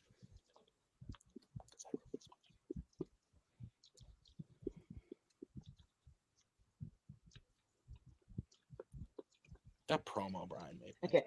Pirates of the Caribbean, Dead Men Tell No Tales, Bad Boys for Life, and Ghost Rider Spirit of Vengeance. That is correct for the bonus point. We Captain also Marvel. would have accepted Avengers, Infinity War, and Endgame, Captain Yeah. America, Winter Soldier, and Civil War, Captain Marvel, Matrix 2 and 3, and 1, and the other ones. And something else. Oh, no, that was it. That was it. Good shit. All right, so it is 11-7. Is that what you have, Nick? That's what I have, Tim. Great shift at the movie theater. Let's get into round number 2. The dog is barking. Go ahead, Nick. How's the category? Round number 2 is going to work like this. It is the wheel round. We have a wheel with 10 fandom categories on it, as well as no spinners are opponent's choice per request of the champion. Each player will get a spin at the wheel. If they like what they spin the first time, they can keep it. If not, they can choose to spin again, but they will be forced to keep what they spin the second time. You get 5 questions in the chosen category, each worth 2 points apiece, and that's like check down to multiple choice. At which point, it will only be worth 1, but be on the lookout as stealing is available in round number 2. Tim, what's on the wheel today? On the wheel today, we've got James Bond, DreamWorks Animation, Star Trek, DC, Criminal Underworld, MCU, Horror Icons, Pixar, Creature Features, and Marvel. Brittany, you're in the lead. You want to spin first or defer? I think we go second still, right? Yeah. Yeah, we're going to go second. Sorry. I dropped the baby monitor. This is a disaster. We will. I apologize. Okay. So this is going to be Joe's spin. And it lands on James Bond. Finally, some luck. Yes, please.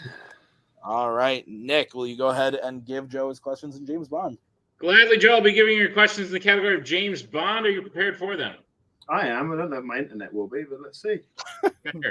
Your first question. The song Do You Know How Christmas Trees Are Grown by Nina can be found in which James Bond film? On Her Majesty's Secret Service. That's correct for 2 points. Your second question. Who plays Sir Godfrey Tibbett in A View to a Kill? Multiple choice. Your multiple choice options are: is it A, Patrick McNee, B, Jean Rougerie, C, Geoffrey Keane, or D, Walter Gottel? A. A is correct. Thank you for not making me repeat those. Your third question. What number does Nick Nack count to, starting the shoot-off between Bond and Scaramanga in The Man with the Golden Gun? 20. That is correct for 2 points. And the lead, your penultimate question. Who does North Korea trade Bond for in Die Another Day? Zhao. Zhao is correct for 2 points. And Joe, your final question in James Bond. What specific information did Bond tell to Vesper and Mathis, which winds up getting used against him and causes him to initially lose the poker match in Casino Royale? The Chiffre has to hide a twitch when he's bluffing. And that is correct for 2 more points and the sweep of James Bond. All right, so Joe gets his total up to 16. That's correct. Okay, we will bring back the wheel and Mr. Newberry. This is going to be the spin for Miss Tapley. And you get a free spin. Getting Bond either way. It lands on the MCU. Yeah. I like it. Yeah, I would just take it. You can sweep this. We can get a good lead. If not, you have choices to go multiple. So use it. Okay. Okay. Brittany, I'll be giving you your questions in the category of the MCU. Are you ready? Yeah. All right. Your first question in the category of the MCU is, which MCU film features the quote, "When you try to fix people, there are always consequences"?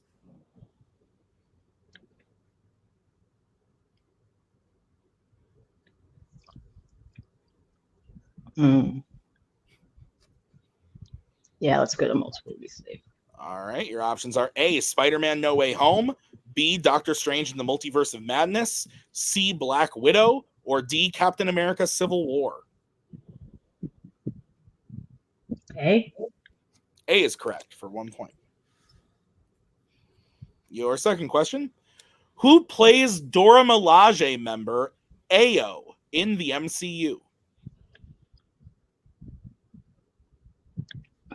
Florence Kasumba. That is correct for 2 points. All right. I mean, I'm glad you didn't make me read the multiple choice. True. Okay. Your next question. What is the name of the organization led by the High Evolutionary that the Guardians have to infiltrate to save Rocket in Guardians of the Galaxy Volume 3? Orgocorp. That is correct for 2 points. And a tie game, I believe. Correct. Your next question, Brittany. In Captain America the First Avenger, Red Skull's ship shares its name with what future MCU hero? Valkyrie. That is correct for 2 points in the lead. And your final question. In Thor the Dark World, what specifically about Eric's outfit does he say helps him think when Jane and Thor visit him? When he's not wearing pants. That is correct for points. And the clean sweep. So now we have a 4-point game, Nick. The score is 20-16. Is that what you have? Indeed. All right. Let's get into round number 3. It is the filmography round, Nick. Oh, no. Can you handle this, Nick? I can. Round number 3 is the filmography round. We got a 1 point, 2 point, 3 point question. Both players will be given the same question. The question is structured in such a way that we have given 2 hints pointing towards a Phantom actor or actress. If the players get the correct answer, they will receive the appropriate amount of points. And then we're going to go to round 4. That was pretty good. That was probably your best run of it yet. All right. So round number 3, you guys are getting the same question. So we're going to start off with the 1 point question. Nick, take it away. Your 1 point question in round number 3. Who voices a DreamWorks zebra and plays a Law and Order detective? I know why Joe said, oh boy. Yeah. You don't know yet because you're bad at math. Oh. But I was now good. I know. 5, 4, 3, 2, 1. Pens down. Let's go to Brittany. Chris Rock. And Joe. Chris Rock. That's correct. So it is 18 to 21. 21. Okay. The next question is the 2-pointer. No. 17 to 21. 17 to 21. Oh, yeah. I gave you 2. I appreciate the extra point, though. Yeah, I don't know why I did that. Your That's what 2-pointer. it would have been if mine. Bad at math. Yeah, we know that. Your question is, who voices a Pixar cook and plays a Creature Features cameraman? So I had just said that you were bad at math because you didn't realize. Yeah, and then I got confused because I looked at it and I went, oh, but then I accidentally gave Joe 2 points and I was like, wait a minute, how is this gonna happen? And then now I because I'm bad at math and I put the wrong points down. 5, 4, 3. So you can count down from 5. 1. Pens down. That's all that I really need, right? Let's go to Joe. Will Arnett. And Brittany. Will Arnett. Roll the clip. And we have a 23-19. 23-19. We have a 23-19. All right. So we are going to get into your 3-point question. Nick, what is that question? Your 3-point question, round number 3. Who voices a Disney animated adoptive father and plays a sci-fi icon's robot? Your thoughts on fathers? They're great. You have one? I do. God, I love Richard, I want to say. No. And I'm just Oh, gonna stop no, you, I do know. I'm His just going name's to stop Mark. you right there, Tim, and tell you to stop saying names on a question where we ask them to say a name. Cool. 5, 4, 3, 2, 1. All right, that is going to be Joe's second repeat. Go ahead, Nick. Question again. Who voices a Disney animated adoptive father and plays a sci-fi icon's robot? Does it rhyme with... Shut up. Dolphin? Just stop talking. Good God. You would replace me with a robot if you could, wouldn't you? Not today, sir. A sci-fi icon's robot. 5, 4. Why don't you name a couple, Tim? 2, 1. Pens down. Let's go to Brittany. Thank you, God, at the end. Lance Henriksen. And Joe.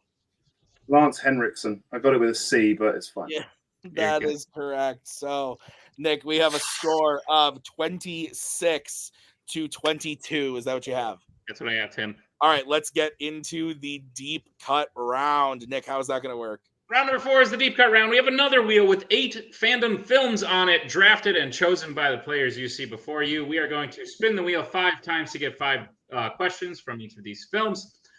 Each question has been written at a deep cut level, so they will be worth 2 points apiece. 15 seconds, whiteboards, and then we'll go to round 5. All right, your category or your movies on the wheel today are Jaws, Too Fast, Too Furious, Star Trek V, The Final Frontier, Superman Returns, Wreck-It Ralph, Halloween H2O 20 Years Later, Indiana Jones and the Last Crusade, and Spider-Man Across the Spider-Verse. Guys, any questions before we get into this one? Nope. No. All right, your first question is going to come from the film Too Fast, Too Furious. So, your question in Too Fast, Too Furious. What is the name of the 4th driver that is missing in the first wave of the opening race lineup? Whoa. Yeah.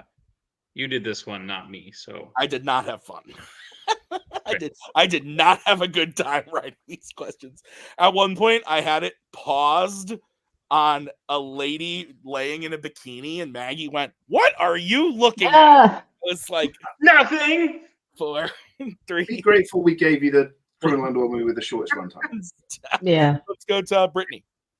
Joaquin. And Joe. Joaquin. Joaquin is correct. Yeah. Yeah. All right. Your next question is going to come from the film Wreck-It Ralph. I'm going to wreck it. Nick, go ahead. Your question is, Zangief says he was crushing a man's skull like the egg of what kind of bird? You wrote this. That's a great question. Yeah. I like this movie. It's not like top 10 Disney for me, but I really enjoy it. I would say it's top 10 Disney. That's fair. Because Disney sucks. Oh. Good. 5. How about that? 4, 3. I don't like it. 2, I'll take it. 1. Pens down. Let's go to Joe. Swallow. And Brittany. It's a sparrow. Yeah. Sparrow is correct. So it is 30 to 24. Yeah. We're going to bring back the wheel for the third spin.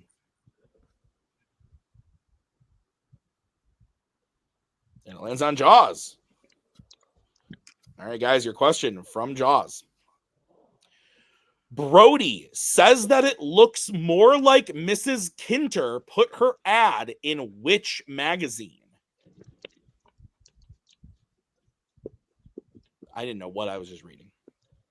Happens. Remember when you, me, Cody, and Maggie saw this together? I do. Good times. Back during the VID. Yeah. So they weren't great times, but we had fun. Some of them were good. 3. We had a lot of Chick-fil-A. 1. Pens down. And Wendy's. Let's go to Brittany. National Enquirer. And Joe. National Enquirer. National Enquirer is correct. So 2 more points for each player. Your next question gonna come from the film. Ooh, ever so slightly. Halloween H2O 20 years later. Nick, hit him with it. Your question is question 4, right? Yep. Okay. Your question is, when Will goes to check in on Molly and Sarah, he jokingly says that he is doing what specifically with his evening? Brittany's smile when you got about a quarter of the way through that question, when she knew exactly where it was going, is hilarious to me. Yeah. Well, it's kind of memorable. Yeah. For not good reasons. For not good reasons, yeah. This is why you picked an hour and 22-minute deep cut. Too. You know, we have to write 15 deep cut questions. Did we? Why would we have to do that, Nick? The tables have turned. Let's go to Joe. Getting his nipples pierced. And Brittany. Getting his nipples pierced. Getting his nipples pierced is correct. All right, we got 1 question remaining in this round. The score is 34-29. Is that what you have, Nick? That's what I have, Tim. Okay, so wait, that can't be right. No, Yeah, that's 34-28. 34-28. 28. My apologies. I was about to say, there's no way that's right. Okay. I mean, Tim keeps giving me points. I love it. What the hell? Indiana Jones and the Last Crusade. Your question is, what is the first letter that Indy steps on in the second task, causing him to nearly plummet? The reason is because, Tim, we've used that film in so many other title matches, and it keeps getting spun. So you got to keep writing questions. And that's how you think on your feet. Or you're just doing a Tim and you're digging the hole. Either way, I'm standing up. I love you. Oh my God. 5, 4, 3, 2, 1. Pens down. Let's go to Brittany. Okay. And Joe. Jay is correct. Okay. Let me make sure I got the score right, Nick. 36-30. That's what we got. That's what we got. All right. We are going to get into the final round. It's the betting round. Nick, how's it going to work? Betting round. Number 5 is going to work like this. There's going to be 5 more questions in the realm of Fandom fights. Once the players hit the category, they can bet anywhere between 0 and 2 points on the question. If they get the question correct, they will gain those points. If they get the question incorrect, they will lose those points. We will play until someone is mathematically eliminated or we have reached the end of the match. Players, any questions? We get into round number 1. 5. Fuck. No. Great. First category you guys can bet points on is Law and Order. All right, let's get bets starting with Brittany. 2. And Joe. 2. All right, your question in the category of Law and Order. In Die Hard with a Vengeance, the first riddle that Zeus and John solve together is to guess a phone number. What is that phone number? We are looking for the 7-digit phone number.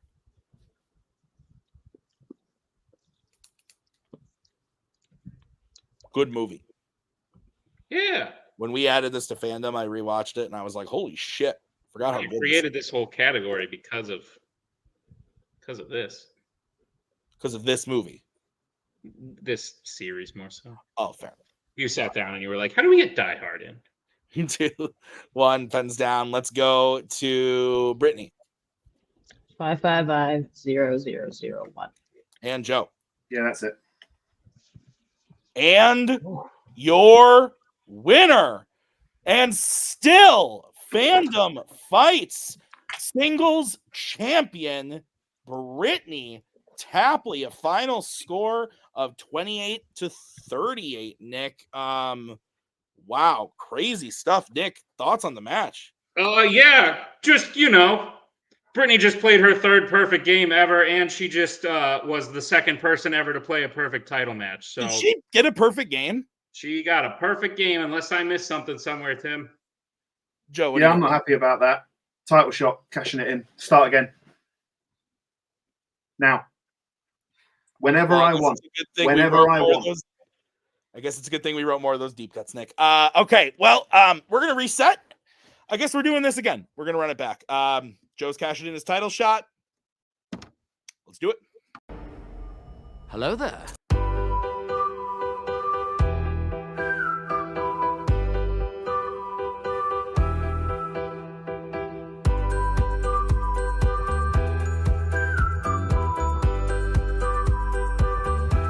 Well, hello, beautiful.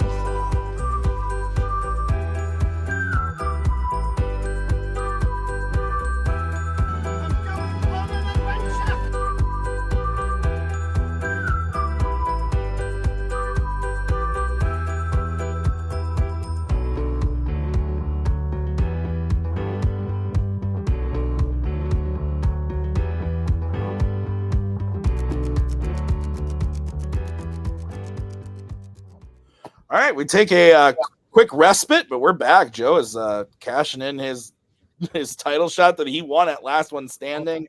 A quick recap. Obviously, you just saw it, but they played a title match. What? Well done. Oh, thank you. Brittany got her third defense in a row. Yeah. She played a perfect game. Final score 38-28, but Joe's cashing in, and we're rolling right into the next one. So no time to even hear how these guys are feeling. We're just going.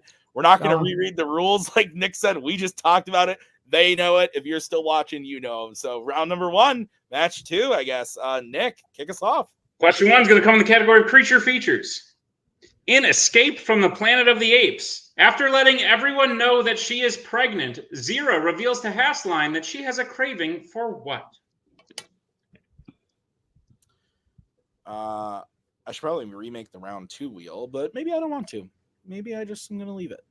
I'm not going to do that, though. 5, 4, yeah, no. 3, 2, 1. Pens down. Let's go to Joe. Grape Juice Plus. And Brittany. Ooh, I said grapes.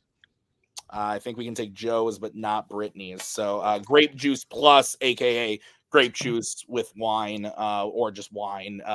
So Joe will hit that, making it 1-0. Your next question is in the category of Disney animation. The songs At All Costs and Knowing What I Know Now can be found in which Disney animated film? Fucking. So it's grape juice plus, not grape juice plus wine, Tim. It's grape juice plus. Meaning wine, because wine is made from grapes and all that stuff. Yeah. And it's grape juice plus a little something extra. Ooh, a little something. Spice it up a little bit. Yeah, that you really shouldn't have when you're pregnant. So Zira, what are you doing? Pens down. Let's go to Brittany. Wish. And Joe. Wish. Wish is correct. Joe maintains the lead 2-1. What's next? Next question comes in the category of Law and Order. Who plays Mike Lowry's son Armando in Bad Boys for Life?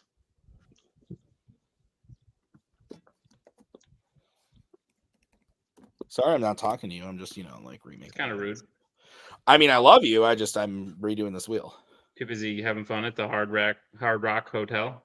Oh, Joe, Cafe. Oh my god, I'm so confused. I'll count for you, Tim. Don't worry. Please do. My God. 4, 3, 2, 1. Pens down. We'll start with Joe, I think. Didn't have it. Brittany. Jacob Scipio or Scipio? That is correct. I'm terrible. I like Scipio. I think we should go with Scipio. that. All right. Guys, your next question is in the category of Star Trek. In Star Trek Into Darkness, the man who Khan recruits to bomb a Starfleet building has a dying daughter. Name one of the 2 types of stuffed animals we see his daughter with. Okay, so then after that category, we're going to throw in this one. Nick, what do you think about that? Are you just making up the round 2 wheel right now since this is a surprise? Yeah, totally. None of us knew it was going to happen, so I'm just making it up as I go. 4, 3, 2, 1. Pens down, Brittany. A goat. Joe. Played it safe with bear. Goat is correct. The other option was bunny. That's the other one I thought. All All right, so Brittany will take the lead 3-2. As we get to the next question, the category of DreamWorks. Who tends to release a foul odor when they get nervous in The Bad Guys? All right, I think I got it right.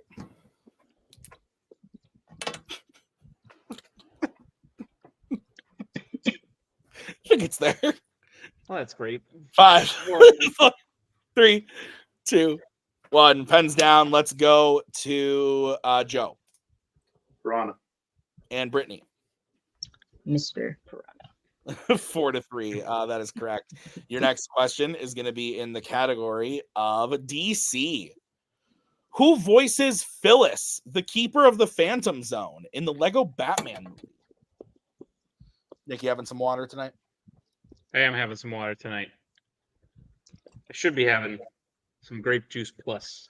Hook it up, brother. Make it happen. No, that's okay. 5, 4, 3, yes, please. 2, 1. Pens down. Let's go to Brittany. Ellie Kemper. And Joe. Ellie Kemper. That is correct. 5-4. What's next, Nick? Next question comes to the category of sci-fi icons. How many times does Marty use the time machine specifically to go backwards in time throughout the Back to the Future trilogy? Give you a little bit of extra time. No. Anna makes noises. Oh, Anna's here. Hey, Anna. So I showed a coworker today the Strange World incident. And as I was going through it, she was It hasn't happened yet, by the way. She was like, "Oh, that's Nick." And I said, "Yeah, and that's Anna." I rewound and I said, "That's Anna." And then she was like, "Oh, she's pretty." And I was like, "Hey, she's Nick's girlfriend. Can't have her." 5. She went. 2, 1. Pens down. Let's go to Joe. 3. And Brittany. I said 4. 4 is the correct answer. I hit the 4. Twice and Once in the first one, twice in the second one. So they go to the future and then they go back to the present. And then they go back to the future and then they go back to that's why they call it that. And then they go back to the present and then in the third one. Okay, so can I hear it from Alex, please? Yeah, sure. Oh, yeah, absolutely. I don't think you're winning this one. Doc is driving when they get Doc use. I know it. He doesn't use it. He's just a passenger when they go back to the alternate 1985. Did I hear the question just for Marty specifically uses it. The question again is how many times does Marty use the time machine specifically to go backwards in time throughout the Back to the Future trilogy? I think we're refighting the argument from the first one where it's like they went but it didn't. I think if we're gonna use it, we're gonna use it some other time. I don't think this is the one. That's the specific reason I erased 4 and put 3 was because he's not the one using it. Do you feel more strongly about this than you do the Matrix? A little bit. Okay, then do it. I supported that. Why not? Yeah, why not? Challenge set. All right, we'll be right back after this challenge.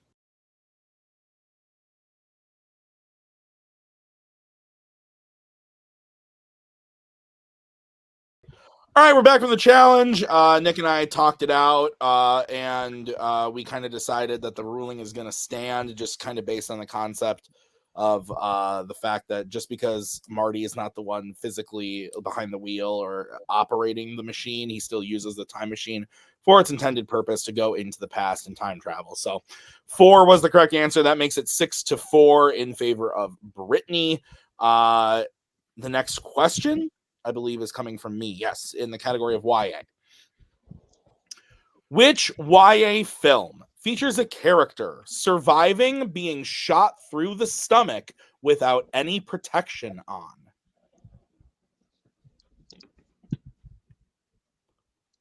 I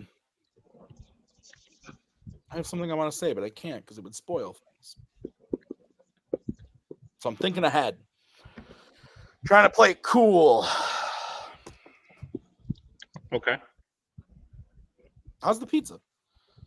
It's not pizza. Calzone? It was garlic bread, and now it is chicken Alfredo. Oh, wow. Question, please. All right, that is the first repeat for Joe. Your question again.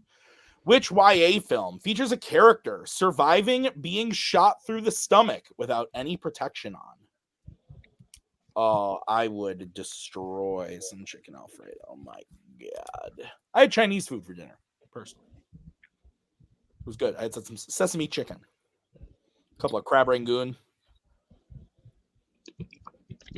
Parents came over, brought me the food. It was nice. Didn't have to prepare it, didn't have to pick it up, didn't even pay for it. My mom put Ellie to bed.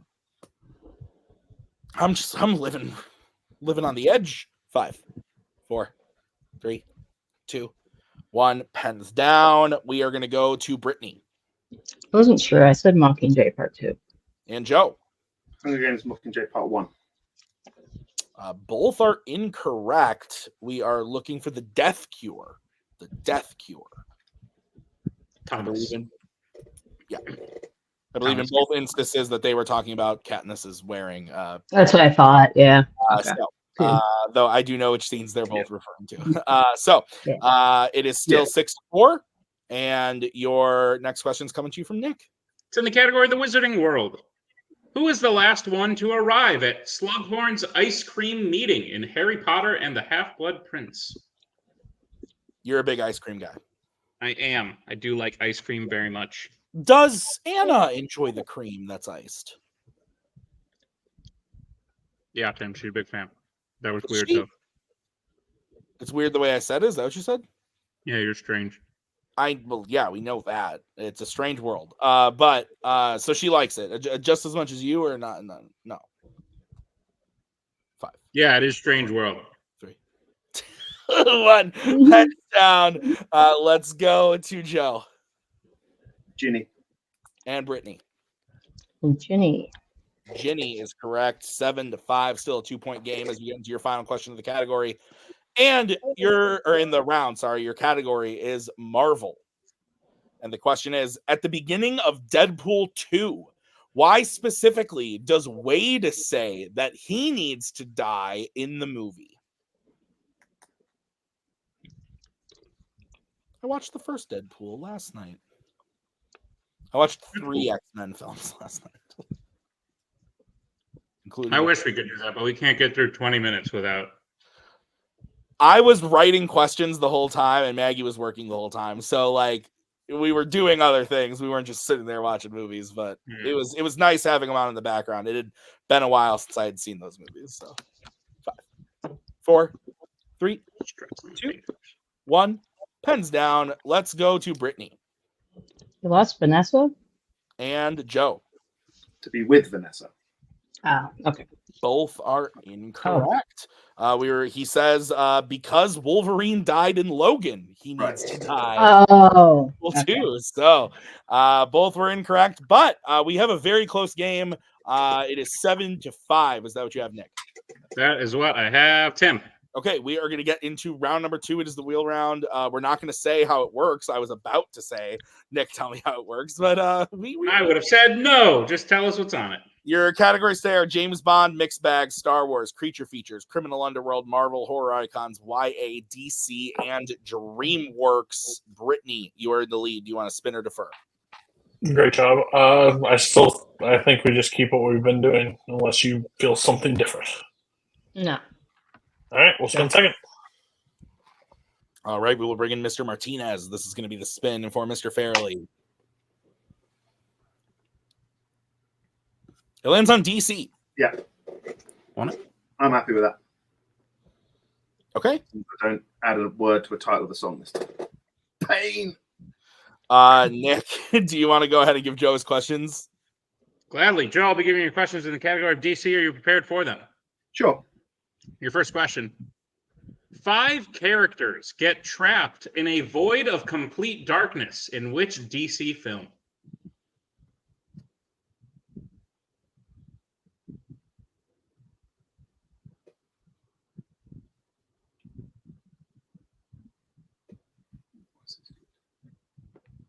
Five, 4, 3, 2, Multiple choice, please. Your multiple choice options are: is it A, Supergirl, B, The League of Extraordinary Gentlemen, C, Teen Titans Go to the Movies, or D, the Lego Batman movie?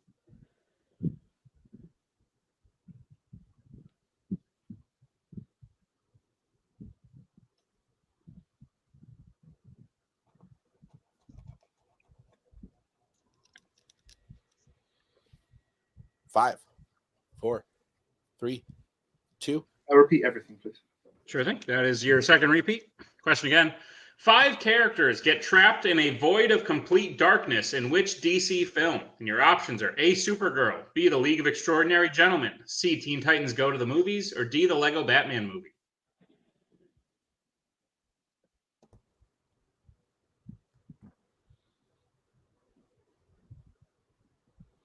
Teen Titans Go to the Movies. The Challengers of the Unknown. That is correct for 2 points and a tie game. Took me a second.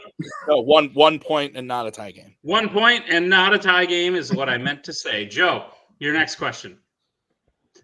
Who plays Alfred Pennyworth in Batman 66?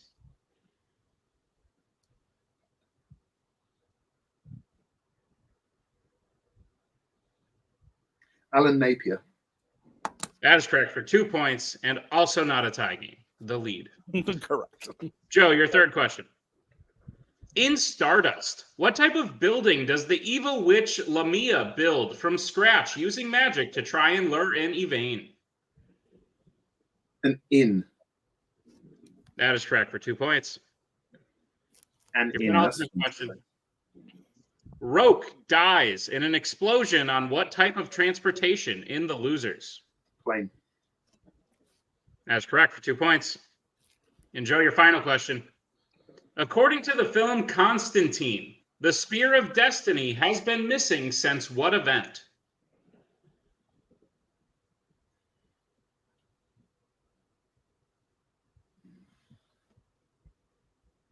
World War II. That is correct for 2 more points and a sweep of DC. All right, so Joe gets his total up to 14. Is that what you have, Nick? That's what I have, Tim. All right, well, we'll bring back the wheel and Mr. Newberry. This will be the spin for Miss Tapley. And it lands on Jimmy B, James Bond. And I know at this point in time how many times you played him, you could sweep it, but let's just not give a chance for steals. That's fair. We'll spin again. Okay. And you get a free spin.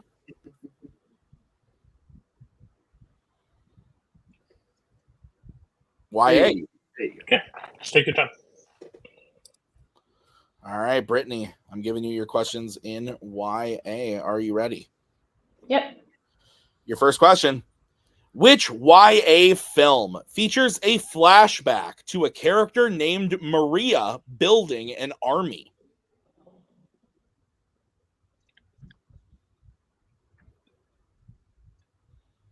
Eclipse. That is correct for 2 points. Your second question. Who plays Commander Hoff, Snow's commander in District 12 in the Ballad of Songbirds and Snakes? Vern Gorman. That is correct for 2 points. Your third question. In Twilight New Moon, why does Carlisle say he has no choice but to vote yes for Bella to become a vampire?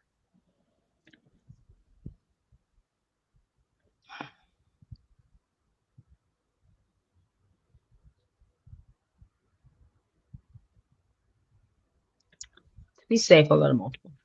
All right, your options are A, Edward has chosen not to live without her. B, she will be killed by the Volturi otherwise. C, Alice saw that it is inevitable.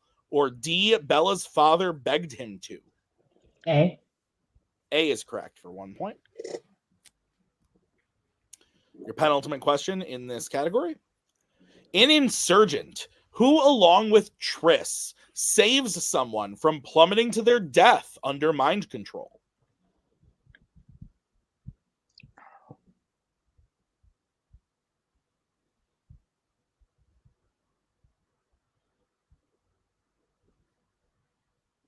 5. Corey. That is correct for 2 points in a tie game. And your final question. How specifically did Blight, the other victor from Joanna's district, die in Catching Fire? He hit a force field. That is correct for 2 more points in the clean sweep of YA. So Brittany gets her total up to 16, but we still have a 2-point game. It is 16-14. Is that what you have, Nick? That's what I have, Tim. Okay, we are going to get into the filmography round. I really want to hear Nick explain it again because I think it would be funny, but we're not going to do that. Nick, why don't you go ahead and give us the 1-point question if the players are ready? Players, are you ready for round 3? Sure. Yeah. All right, your 1-point question. Who voices a Disney animated lion and plays a Worlds of DC butler? What? But? You said but.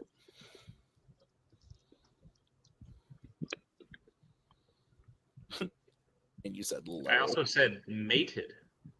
5, 4, 3, 2, 1. Pens down. Let's go to Brittany.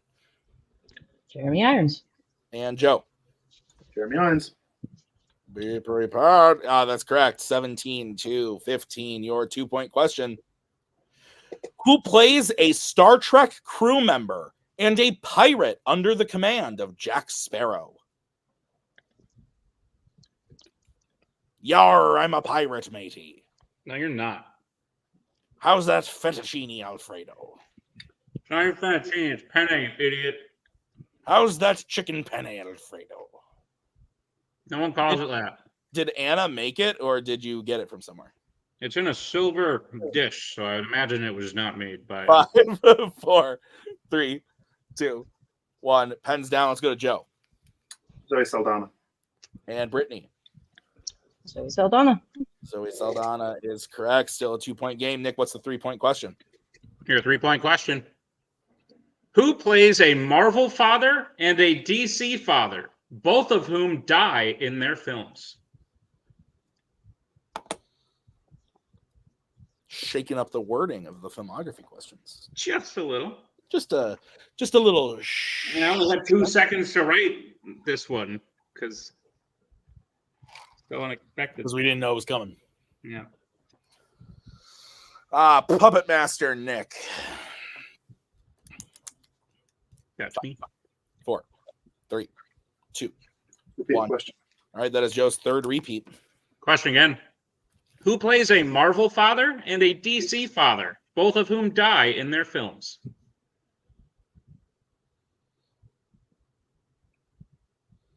So we're not allowed to talk about fathers still, right? That's correct, Tim. Damn. Maggie just sent me a picture. Should we see what it is?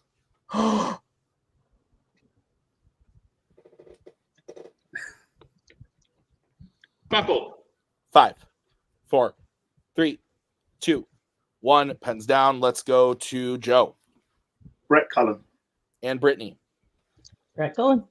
Brett Cullen is correct. Both hit, and we still have a 2-point game. It is 22-20 as we get into the deep cut round.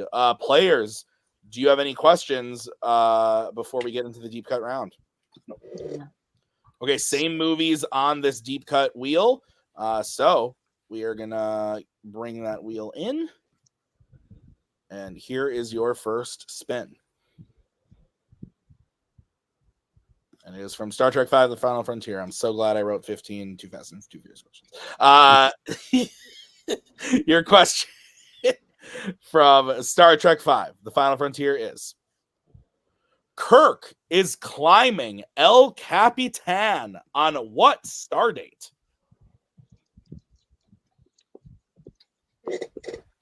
Movie's fucking stupid. No, I like it. It's one of my most liked reviews on Letterboxd.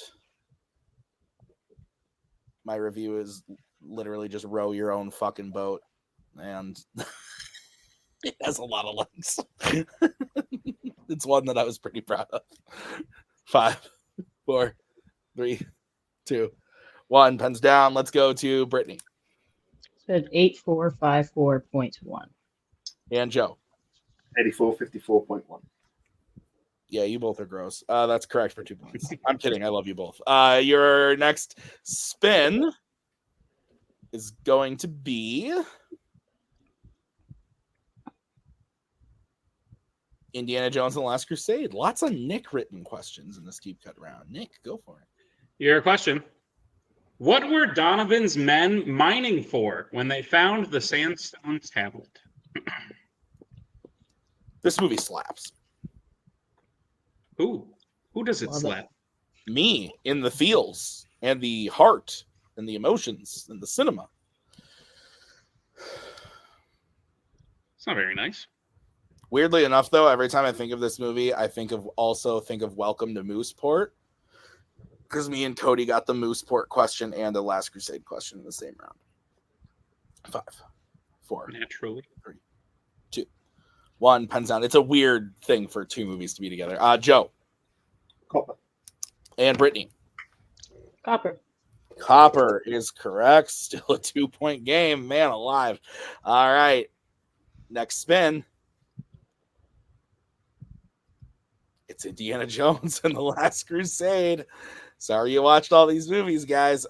Your next question is, what is the name of the city that the Knights of the First Crusade laid siege to for over a year?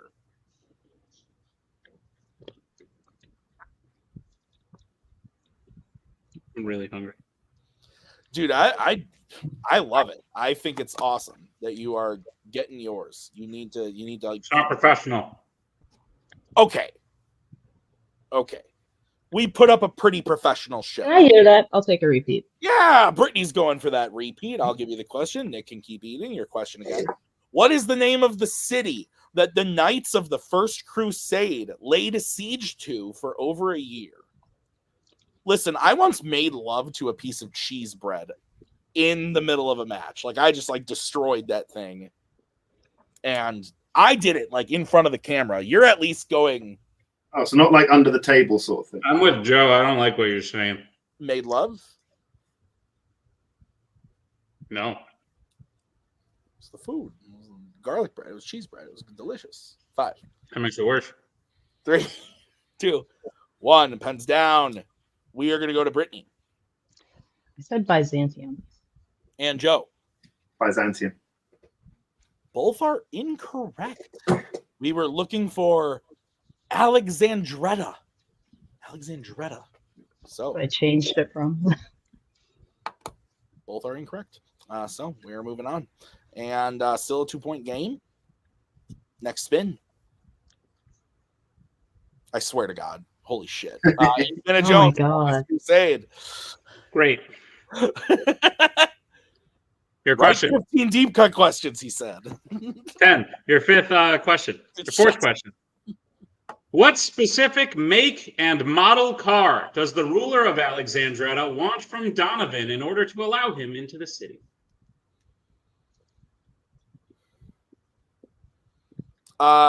Your favorite indie film, is this it? My favorite indie film, Swiss Army Man. Does that take place in Indiana? I don't think so. There's beaches and shit. It's an indie film. Good film, though. I like that movie quite a bit. Name a non-fandom movie that takes place in Indiana. I guess most of the racing movies and stuff. 1. Pens down. October Sky? I don't know. Let's go to Joe. Rolls-Royce Phantom 2. And Brittany. Rolls-Royce Phantom 2. Both are correct. Both get 2 points. And it is still a 2-point game as we get into the final spin. If it's Indiana Jones, I'm going to lose it. All right, well, it's still a fucking movie we got in the last match. It's Wreck-It Ralph. So, guys, your question from Wreck-It Ralph. What kind of animal does King Candy call Ralph after being revealed as Turbo?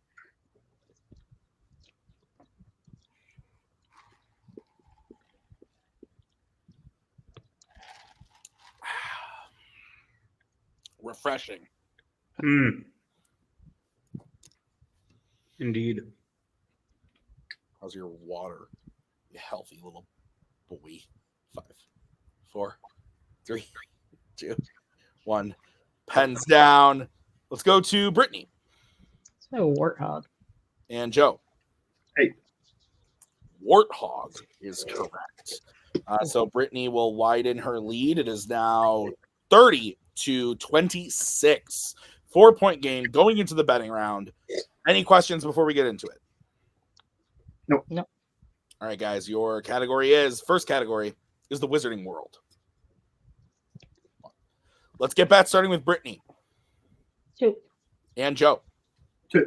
Okay, your question in the category of the Wizarding World is: name every player who crash lands onto the ground of the Quidditch pitch during the game in Harry Potter and the Sorcerer's Stone. Give you a little bit of extra time. Remember when we saw the Sorcerer's Stone? And then Anna was like, it's the Philosopher's Stone. No. Oh. Oh, you mean like the actual object? Yes. Yeah, okay. I thought you meant the movie. I was like, no. That'd be fun, though. We've never watched any of those movies together. We've watched Star Wars together. We've watched... I'll bring my wands. Oh, dude, I put my wand up there. I watched the entire Lord of the Rings trilogy with Cody. It was a magical time. 5. Do you have wands? No. 1. Pens down. We had beer. Let's go to Brittany. Oliver Wood, Angelina Johnson, and Harry Potter. And let's go to Joe. I said Oliver Wood, Harry Potter, and Angelina Johnson. Both are correct for 2 points. All right, so Brittany gets her total up to 32. Joe is at 28. So, Nick, what is the next category? Next category we have points on is horror icons. Let's get back starting with Joe. 2. And Brittany. 2. All right, Nick, what's the question? Your question is: characters die in a room called Test Room A in which horror icons film?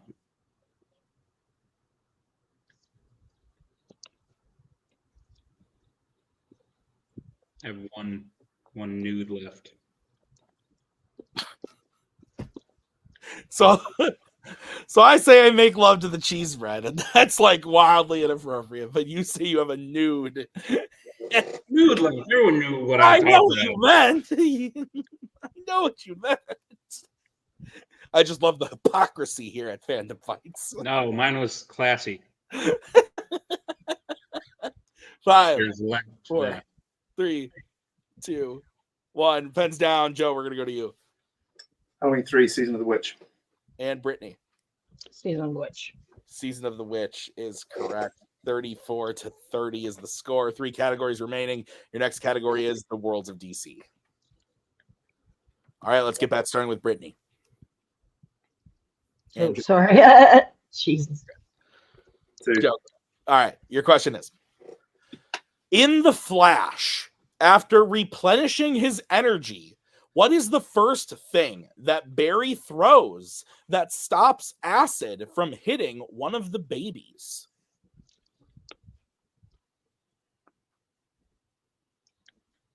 I saw this right after Ellie was born, and it gave me nightmares.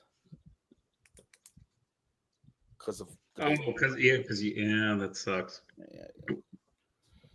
It's also just shit. There is that, Nick. Yeah, it's not good. I remember I walked out delirious on lack of sleep, thought I liked it, and then you told me why I shouldn't. I was like, yeah, he's right. 5, 4, 3. But Batman was in it. Okay, hang on. Let's go to Brittany. I said microwave. And Joe. Fire extinguisher. Both are incorrect. We're looking for a bedpan. I thought that. Shit. Yeah. All right, so we still have a game. It is 32-28. The next category is what, Nick? Yeah, 32. Sorry. Category is Pixar.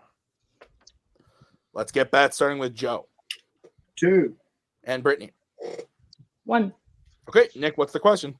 Your question is: who voices Joe's former student Curly in Soul?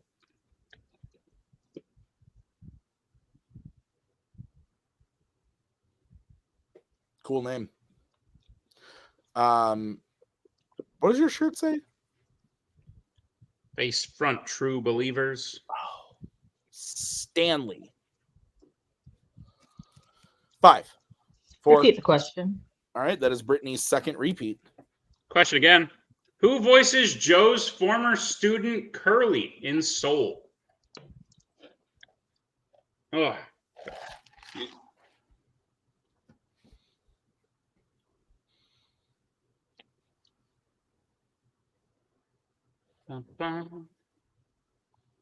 This is tense. Very. Could decide the match. 5, 4, 3, 2, 1. Pens down. Joe, we're going to go to you. I already know it's wrong. It's David Diggs. And Brittany. Questlove? And your winner, and still Fandom Fights singles champion, Brittany Tapley. So, Nick, 2 matches in. Brittany seals the deal on both of them. Wow. Yeah. Thoughts? This match a lot closer for sure. Brittany missed the first question of the match, and that kind of set the tone of like, okay, this is going to be a different match, obviously. But ultimately, she still came back. She still hit where she needed to hit. Joe's so damn good, which shows you how damn good Brittany is. This is my favorite rivalry. I think it's the best rivalry in all of Multiplex ever.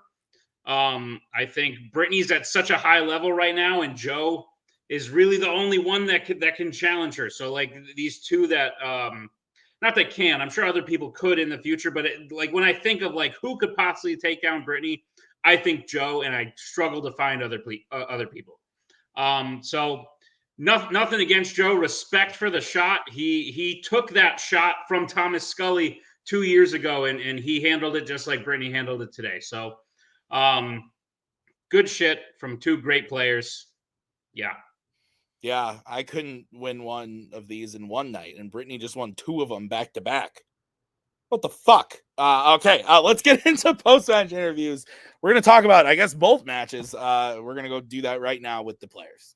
Joe, respect for the shot. Respect for how great you played. You played absolutely fantastic, and you were nipping at Brittany's heels in both matches. The first one, kind of a wash. Some bad luck, internet challenge that didn't go your way. But at the end of the day, Brittany didn't miss a question in the first match. So if you were going to have internet issues or anything like that, it's good that Brittany didn't miss. So yeah, you don't look back and know that cost it, which I think put you in a good mindset for the second match, where things were a lot closer. You started out with a lead against Brittany, but at the end of the day, she came back.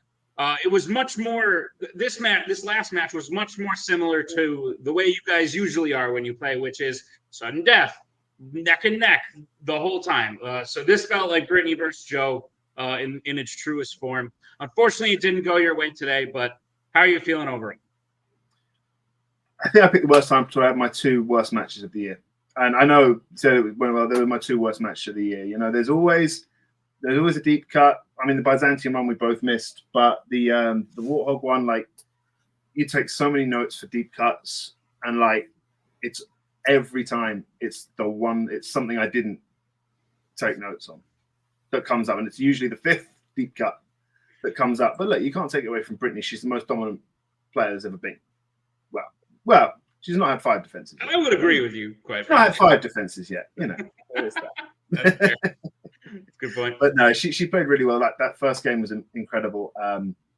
Not missing a question. You can't do anything against that. And like you said, the internet did drop out. It cost me a point. I didn't lose by a point. So, but I don't know whether that just you get yourself into a mindset when you come in to play a game, and then 5 questions in, it's completely interrupted. And I think that just interrupted my flow for the whole night. To be honest, that's not that.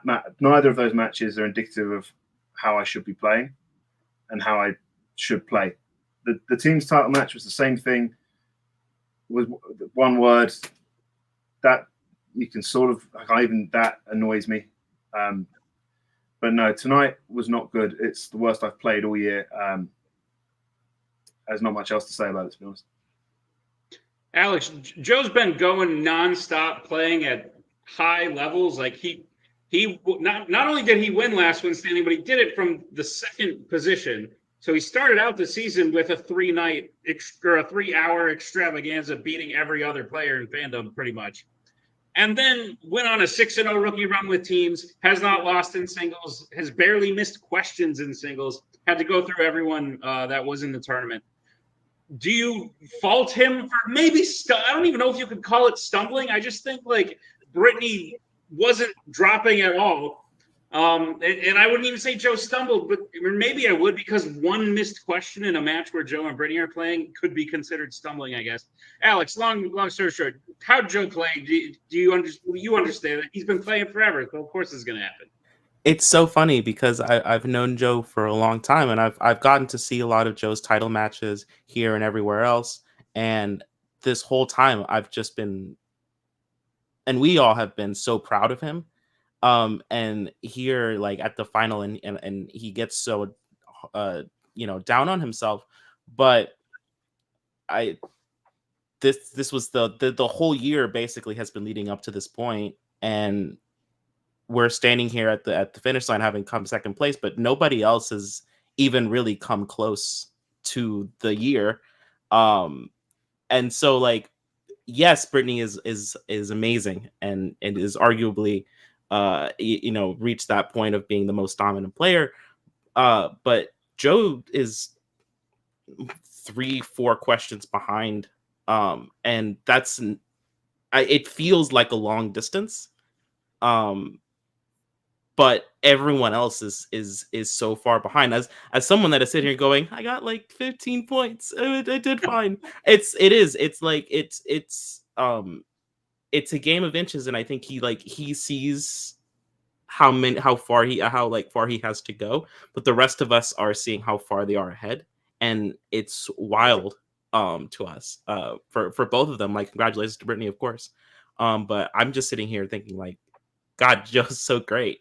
I can't imagine being that good. It must be so difficult. Yeah.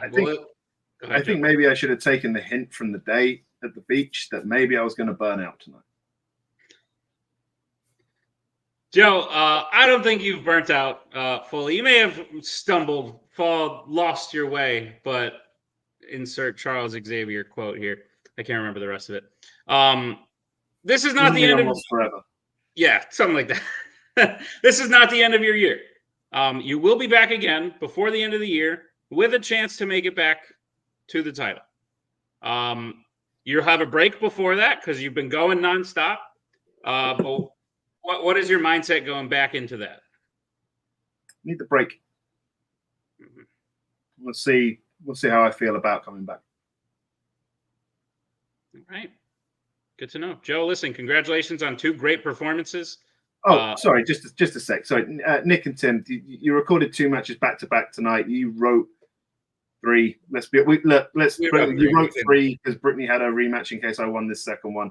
So to the pair of you, and yeah, thank you, and to Alex for being here for what could have been 3 matches, and for Brittany for agreeing to this, and Cody to agreeing to this. Yeah, thank you. Absolutely. Listen, we wouldn't do it if it wasn't you, Brittany. Like, you guys make this. So, Joe, thanks so much. We'll see you again soon. Brittany Tapley with your 3rd and 4th. So much happened tonight for you. Your 3rd and 4th defense of your 2nd title reign. If you counted cumulatively, I don't mean to make this about me, but you just tied some of the things that I've done before. So you have cumulatively tied the record for defenses, which is 6. You played the 2nd ever perfect game in a title match, and it was arguably more impressive because you went to the 5th round. And you've hit 20 wins, which I think the only other person to do that is Thomas Scully. Plus a myriad of many other things I have to imagine. But Brittany, thoughts on how tonight went? Yeah, I'm feeling great. I was worried going into this, not just because like Joe's such a good player. He's been playing so much, and momentum's a huge thing in this game. I think in teams alone, he played more matches than I have like this entire year. So like it makes a difference. And I think having teams go first kind of helped me like get the rust off and stuff. And then I hit the ground running with singles. So no, I'm really, really happy with how I played. Can't believe I hit a perfect game.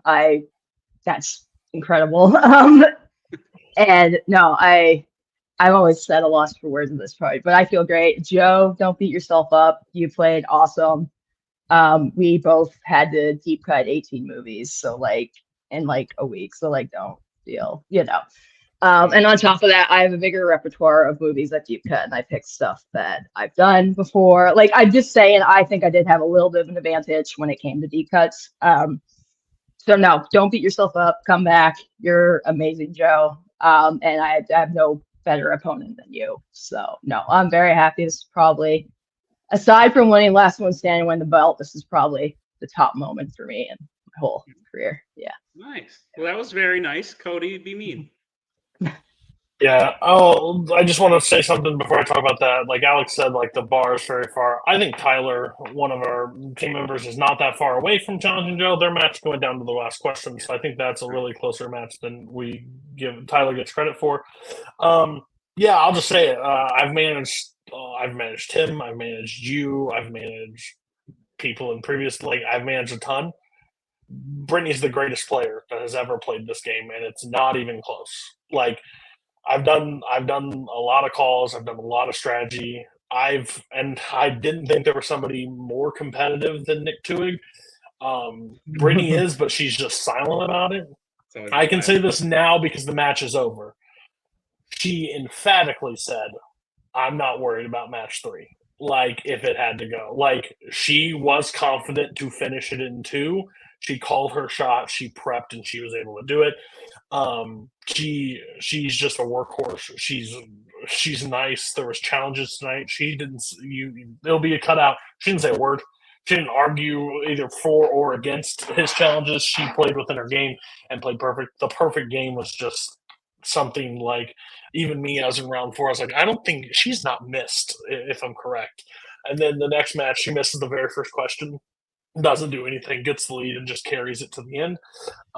Again, yeah, greatest player that I've ever managed, greatest, like, honest person, one of the nicest people I've ever met out there. Like, doesn't say really a mean word, doesn't say a mean word to anybody about anything. Like, she just does her stuff and plays her game and then shows respect. So, yeah, one of the greatest. And this is the greatest performance ever. 2 matches, 1 back-to-back, 0 pause. Like, there was a pause to get a drink, and we were right back in it. So, like, yeah, hats off to Brittany. Couldn't be better. Fully agree. Brittany, you've beaten Joe now two times in one night. You've done what he's done. You've won the last one standing from very early on. You've won the singles tournament. You're currently double belted as the team's as a 2-time teams champion, and the only existing 2-time singles champion. What is next for you? Well, like I said, this is probably one of the biggest moments in my career, my 20th win. And on top of that, I've kind of done everything I've wanted to in singles and then some, and then some. And while I did say like last time, I'm not tired of winning, I am tired of all the work that goes into it. So because of that, I am going to step aside as singles champion. It has been an absolute honor to be your guys' champion. This league has meant so much to me. Just to see how I have gotten better with my concussion, it has directly correlated to matches. When I first started playing, I would be I'd have headaches for 2 or 3 days, sometimes even a week, after, no joke. And now I have nothing. So to see that tied directly in has been incredible. And just, yeah. And I'd like to make it clear, no matter what happens in teams, Duel of the Fates is staying on for the rest of the year. We're not going anywhere. We'll be finishing out the year. So yeah, just want to make that clear. And if you want to give me a minute, I just want to thank some people. Please. I'll try and be somewhat quick. Take way more than a minute. Okay. Take an hour. Thank you. Okay. I want to start with David Garcia. He taught me a lot when he first came and started managing me and Tyler. He helped us with communication and stuff like that. But he also just taught me some really simple things that are absolutely invaluable, and I still use to this day when it comes to studying. And I just had a lot of fun that year playing with him, Joe and Tyler. Yeah. So that, I want to thank both of them. That was a really good year. And then the next year, I want to thank Cody because he made me into the champion I am. Just having him there, if like I was like down on myself or like worried for a match, just having him telling me like, you're Brittany Tapley, you can do it, like type thing. And then on top of that, no one knows strategy like Cody does. He was still teaching me and Tyler like little strategy things this year that were super helpful. And yeah, he is the best manager ever. There's a reason why most of the best players have been playing for Cody, and it's been an absolute pleasure getting to know you, Cody. And I'm also happy that we get to continue the rest of the year out. This might make you a little emotional, but I do want to thank my partner, Tyler. We've gotten really close in the last 3 years. We talk almost every day, mostly trivia and movie related, but also life stuff. And I was considering staying on for another year because I love him so much. And if I was to put money, and not even the fact that we're partners, if I was to put money who's going to take my belt, it's Tyler. He has shown this year, and watching him get confident and get like the player he has gotten to, it's been so fun to watch, to the point where I personally think we're like right there now. Like we are so close. There's hardly any gap, I don't think. And yeah, I couldn't be here without him. He's also deep cutted at least 1 or 2 movies in every single match I've played, and they've always been the one I'm most worried about. So he directly attributes to my wins. So yeah. And lastly, I always gotta thank Nick and Tim. You guys are absolutely amazing for making this league. And I'm really also excited to see you guys back playing. I think that's really cool. And just thank you for everything you guys do. If you ever need anything going forward, I'm here. And yeah, I will be watching as a fan backstage, or not back, at home next year. And yeah, you guys, everyone, the whole community, you guys are absolutely amazing. I will never forget this last couple of years of my life. So thank you. Yeah. Brittany, you are a class act. I will second Cody's assessment as the greatest player of all time. No question whatsoever. And it's been an absolute honor. You're more than welcome to watch backstage. We'll send you a link. Thank you. And just on another side, like, yeah, me and Tim put a lot into this. You and Joe and Tyler and Javi helped writing this year. Like, it's definitely a group effort. And it would mean nothing without players like you and Joe and Tyler and everyone who puts everything you have into this game.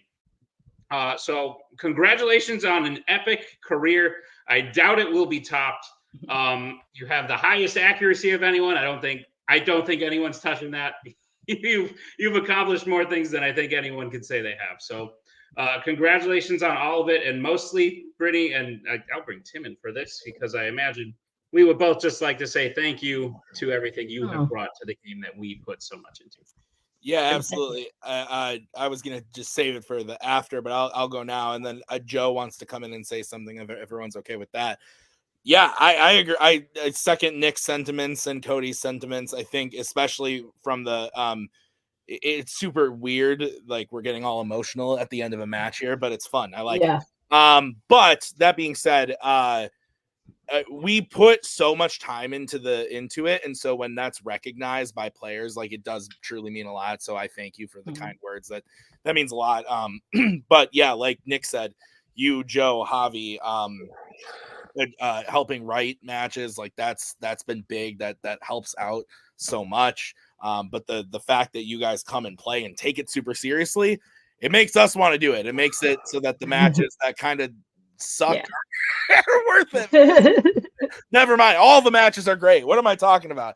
But it makes it worth it. So I just appreciate you taking it seriously and having fun with it as well. I think that's the biggest part. And to go back on what you said about Tyler, there is truly nothing more special than the bond made with a Fandom Fights team partner and manager. So I totally get that. I think Joe would second that. Let's just bring everyone in. I guess Joe, you wanted to say something? I did. Obviously, this was a surprise to me as well. So I just wanted to say, look, Brittany, it's been a genuine pleasure watching this journey from pretty much start to finish. I think. Honestly, I'm a little bit hurt that we're not going to get 8 Jovi Brittany 8. I know. Yeah. But look, we have a third match ready to go. I'm good. It's genuinely been a pleasure, and honestly, there's no one I would rather have 5 defeats to than. Well, same to you for the 2. Honestly, and yeah, the journey's been incredible. Watching you be the champion has been amazing, and be sad to see you go. Genuinely, because as much as tonight frustrated me, honestly, I wouldn't have it any other way. Oh, thank you, Joe. It's very nice. Awesome. I didn't know if Tyler wanted to say anything, so I just brought him in too. But if he Is doesn't, that we have teams? did he say no? Okay, they have teams still going perfect. Tyler, They don't talk a lot. They don't talk. I think this is just a good place to wrap it up. I don't think we need to cut or move anything. I think this is the end of Mayhem as we know it today, Mayhem 7. Thank you guys so much for watching. Go back and check out the other matches if you didn't already. Cody played in the FanZone debate title to kick off the event against Brian Michaels. We had the Melee singles title on the line, Jeremy Adams versus Cameron Holtzman. Like we talked about, Posse Galore went and played against Duel of the Fates. Over in Melee teams, we also had Bring Out Your Dead challenging against Ginyu Force. I had to think about that for a second. And then we had this match. So if you haven't seen those other matches, go and watch them. Great stuff. Thank you guys. As we've said, it's because of you guys watching that make us keep doing it and playing and having fun. So thank you so much. We'll see you guys next time. Back with regular season matches as we get to the next title. Let's ring it out. What's gonna happen? It's gonna be crazy.